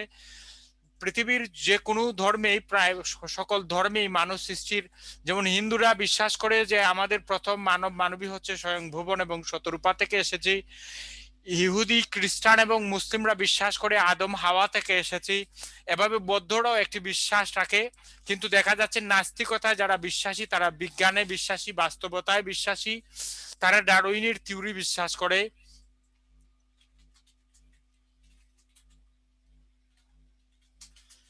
তাসলিমা নাসরিনের অনেক বই পড়ছি, উনি অনেক পাগল মহিলা এই ব্যাপারে। উনার একটা বইয়ে লিখেছে আজরাইলের জ্বর হয়েছে, জিব্রাহিলের কাশি, ফিরেশতারা হুরের নিমন্ত্রণে গেছে, আল্লাহ একলা বসে বসে কান্নাকাটি করে। নাউজুবিল্লাহি মিন জালিহিন লিখো মর্মবাণী। নাউজুবিল্লাহ। ডারউইনের কথা কোন বিজ্ঞানী বিশ্বাস করে না? রাইট। অনেক বিজ্ঞানীরাই কাউন্টার দিয়েছে, কিন্তু এটিও আমাদের পাঠ্যপুস্তকে আছে, পড়ানো হয়। মর্মবাণী, বন্দির বন্দনা, কঙ্খবতী, দয় মন্ত্রী। অনেকে, তোমরা যদি ছেলেরা অনেক মেয়েদের সম্পর্কে জানতে চাও, তোমাদের গার্লফ্রেন্ড না থাকে, তাইলে তসলিমা নার্সিনের মেয়েবেলা উপন্যাসটা পড়তে পারো। যে আধার আলুর অধিক, মর ছেপড়া পেরেখের গান। একজনে লিখছেন নাউজ বিল্লাহ।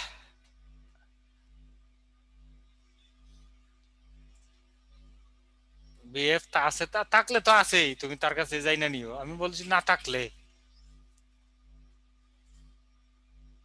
শুনো, বিএফ অর্থ যে অন্য কিছু এটা আমি জানতাম না। আমি মনে করতাম বিএফ মনে হয় বাফরে বুঝায়, পরে কিছুদিন আগে একজনে শিখাইলো, সুদিন আচার্য শিখাইছে, তোমাদের সুদিন স্যারে, স্যার বিএফ মানে তো বয়ফ্রেন্ড। আমি ভাবতাম বাফরে বুঝি বুঝায়।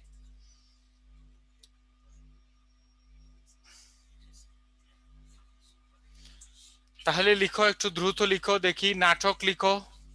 ওনাকে সব্যসাচী লেখক বলা হয়। দেখো, মায়া মালঞ্চ, ছোট হয়ে গেছে লেখাটা। প্রথম নাটক দেখো,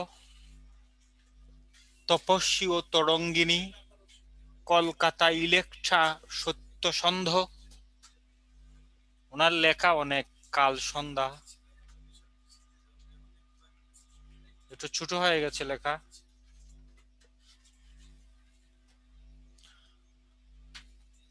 কলকাতা ইলেকট্রা, সত্যসন্ধ, কাল সন্ধ্যা, সংক্রান্তি, পাশ্চিত্য,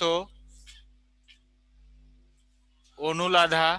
পাশ্চিত্য আরেকটি নাটক আছে রবীন্দ্রনাথ ঠাকুরের, ইক্কাকু সিন্নিন। খুব সহজ সহজ নাম।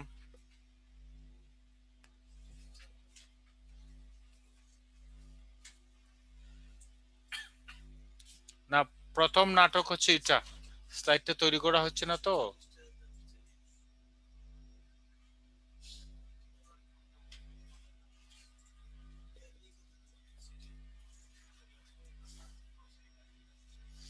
তোমরা একটু স্ক্রিনশট নিও, তাহলে ক্লাস সবগুলো দিয়ে দেই। দিব স্ক্রিনশট নিতে পারবা? তোমরা অনুমতি দিলে আমি সামনে বাড়বো। এগুলি যেগুলি পরীক্ষা আসে তো।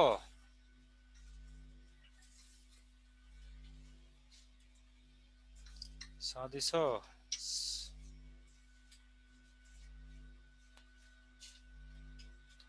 স্ক্রিনশট নিলে মাল যা নিয়ে আসছিলাম সব মাল দেওয়া যাইতে পারবো আর কি। হঠাৎ আলোর ঝলকানি, কালের পুতুল, সাহিত্য চর্চা, স্বদেশ সংস্কৃতি, কবি রবীন্দ্রনাথ, সঙ্গ রবীন্দ্রনাথ, রবীন্দ্রনাথ কথা সাহিত্য।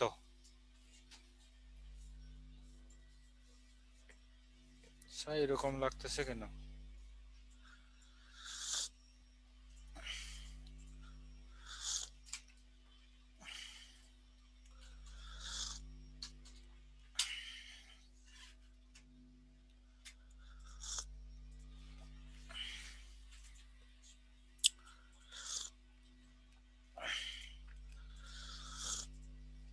প্রিয়াঙ্কা মন্ডলে গান জানে, আজকে আমাদের একটা গান শোনাবে।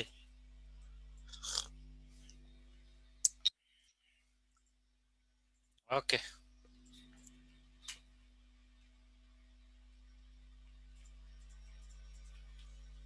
তাহলে পঞ্চ পাণ্ডবটা শেষ হয়ে গেল। গল্প গ্রন্থ, অভিনয়, অভিনয় নয়, রেখাচিত্র, হাওয়া বদল, হৃদয়ে জাগরণ, ভাসো আমার বেলা। এর বাকি দুজনের এত বেশি নাই। একটি জীবন ও কয়েকটি মৃত্যু, এরা আর ওরা এবং আরো অনেক। কেন সব্যসাচী লেখক বলে?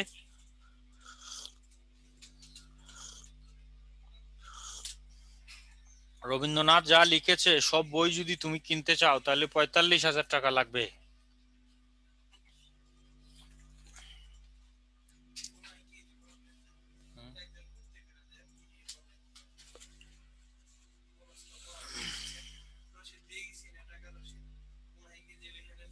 একটু সব্যসাচী লেখক হচ্ছে, সব্যসাচী কথাটার মানে হচ্ছে যার উভয় হাত সমানে চলে, অর্থাৎ যে কবি সাহিত্যিক গল্প, উপন্যাস, নাটক, প্রবন্ধ সবকিছু লিখেছেন তাকে বলে সব্যসাচী লেখক। যেমন রবীন্দ্রনাথ ঠাকুর সব লিখেছেন, ওনাকে বলে সব্যসাচী লেখক। সৈয়দ শামসুল হক, তারপরে হচ্ছে এই যে বুদ্ধদেব বসু, এদের সব্যসাচী লেখক বলে।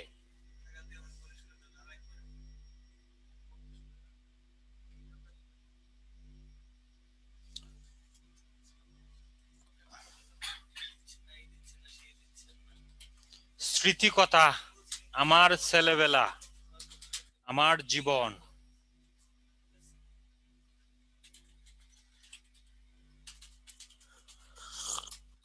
আমার ছেলেবেলা হুমায়ুন আহমেদের আছে, আমার ছেলেবেলা রবীন্দ্রনাথ ঠাকুরের আছে, আমার জীবন একটা প্রবন্ধ আছে মীর মোশাররফ হোসেনের।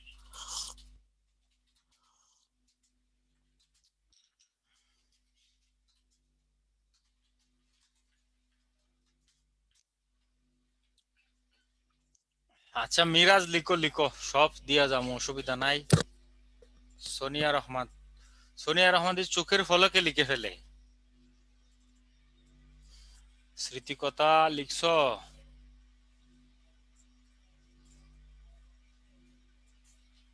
ভ্রমণ কাহিনী লিখো, সব পেয়েছি দেশে, দেশান্তর, জাপান জার্নাল।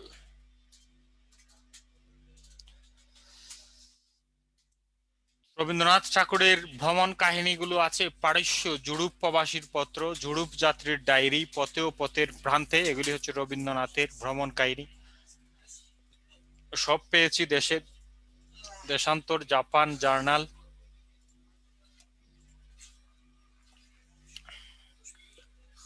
সবাই লিখুক, সবাই একটু সময় দাও।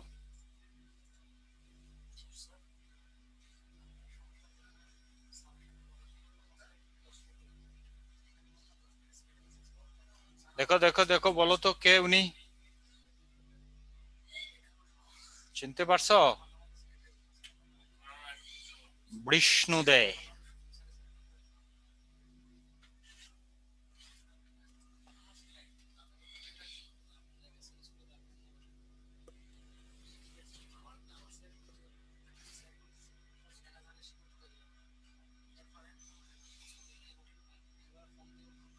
তিনি 18 জুলাই 1909 সালে পটলডাঙ্গা, কলকাতায় জন্মগ্রহণ করেন। তিনি মার্ক্সবাদী কবি হিসেবে পরিচিত। তিনি ডিসেম্বর 1982 সালে ইন্তেকাল করেন।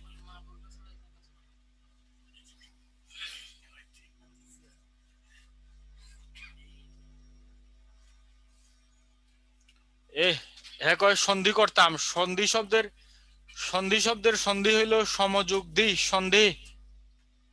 লিখো, তিনি 18 জুলাই 1909 সালে পটলডাঙ্গা, কলকাতায় জন্মগ্রহণ করেন। মার্ক্সবাদী লেখক।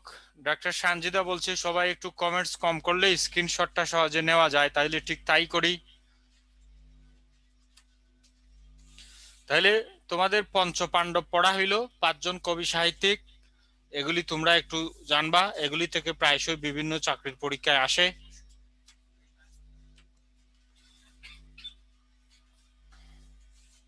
কার্ল মার্কসের অনুসারীদের তো মার্ক্সবাদী বলে, তাই না মুন্না স্যার?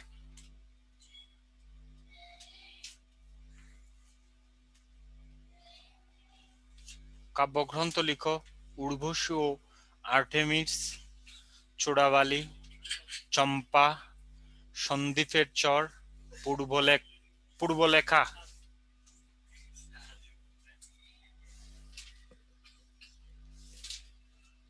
পূর্বলেখা।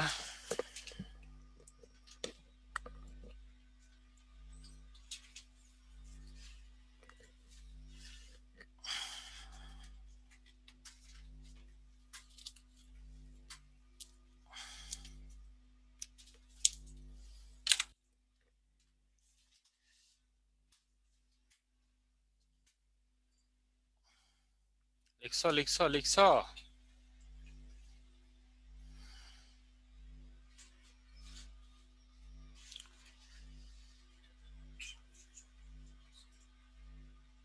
এদের এদের সাহিত্যকর্ম কম আছে, শেষ হয়ে যাবে।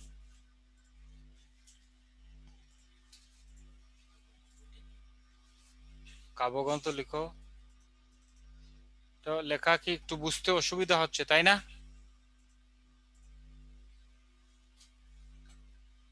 ওই যে দেখো, নাম রেখেছি কোমল গান্ধার, স্মৃতিসত্তা ভবিষ্যৎ, সেই অন্ধকার চাই, দিবানিশি আমার হৃদয়ে বাঁচো, তুমি শুধু 25 বৈশাখ।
প্রবন্ধ গ্রন্থ লিখো, রুচি ও প্রগতি, সাহিত্যের ভবিষ্যৎ, সাধারণ রুচি, এলোমেলো জীবন ও শিল্প সাহিত্য, মাইকেল রবীন্দ্রনাথ ও অন্যান্য জিজ্ঞাসা। আপনার প্রবন্ধ গ্রন্থগুলো লিখো, রুচি ও প্রগতি, সাহিত্যের ভবিষ্যৎ, সাধারণ রুচি, এলোমেলো জীবন ও শিল্প সাহিত্য, মাইকেল রবীন্দ্রনাথ ও অন্যান্য জিজ্ঞাসা।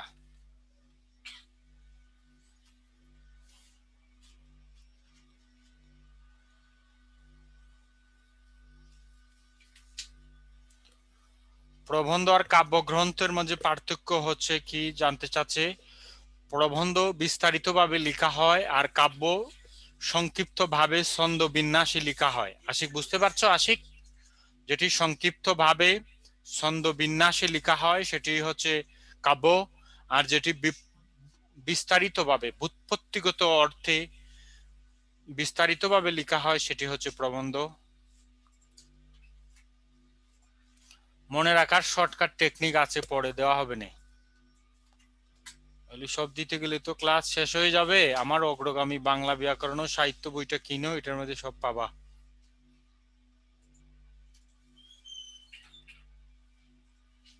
বইটা যদিও এখনো প্রকাশিত হয়েছে না, কোনদিন হয় ঠিক নাই। 5 নম্বরে লিখো, অমিয় চক্রবর্তী।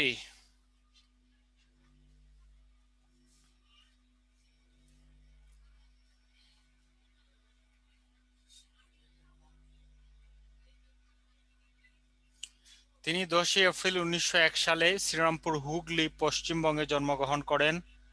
তিনি রবীন্দ্রনাথ ঠাকুরের একান্ত সচিব ছিলেন। 12 জুন 1986 সালে মৃত্যুবরণ করেন। আগের স্লাইডটা চাচ্ছে এখন আবার সানজিদাই।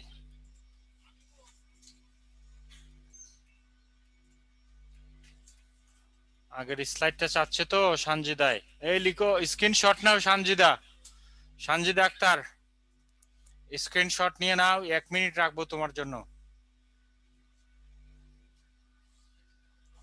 নিছো নিছো, স্ক্রিনশট নিয়েছ?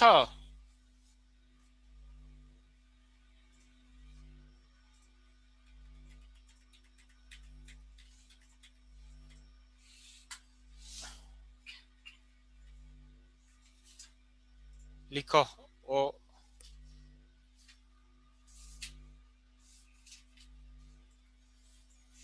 তিনি 10 এপ্রিল 1901 সালে শ্রীরামপুর, হুগলি, পশ্চিমবঙ্গে জন্মগ্রহণ করেন।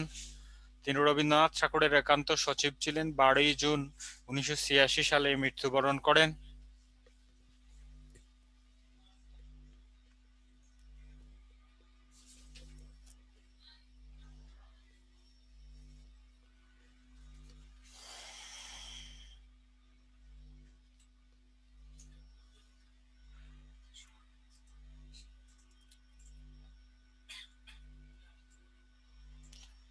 লিখছো লিখছো।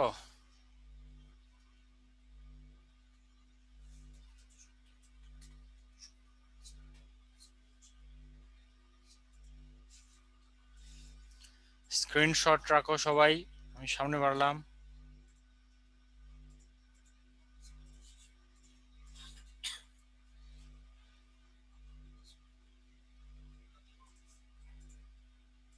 কাব্যগ্রন্থ লিখো।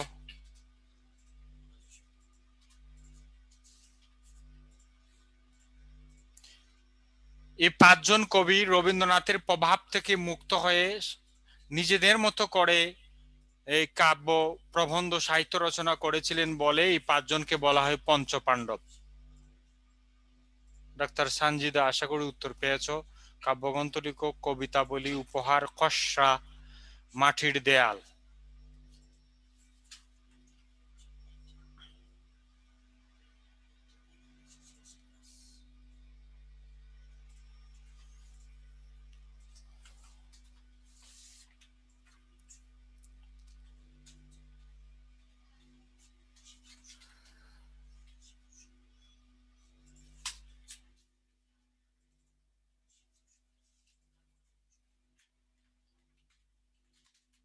এক মুঠো পাড়াপার, পালা বদল, ঘরে ফেরার দিন, অনিঃশেষ।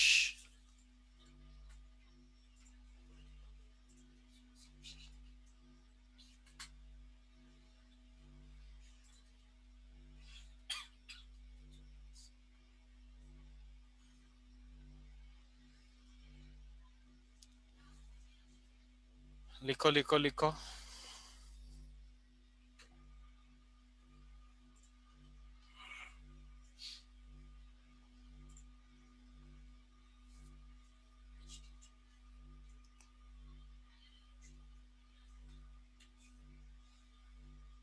গদ্য রচনা লিখো, চলো যাই, সাম্প্রতিক, পৌরবাসী, পথ অন্তরহীন।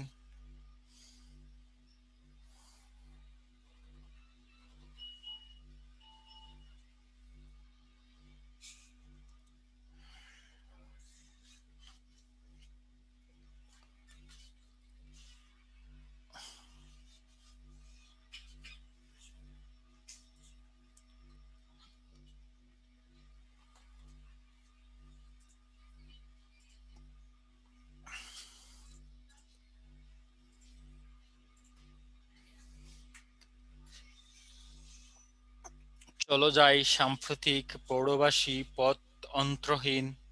লিখছো লিখছো। ওকে, পরে দেখো কি আছে। মনে হয় আমাদের ক্লাস শেষ আছে।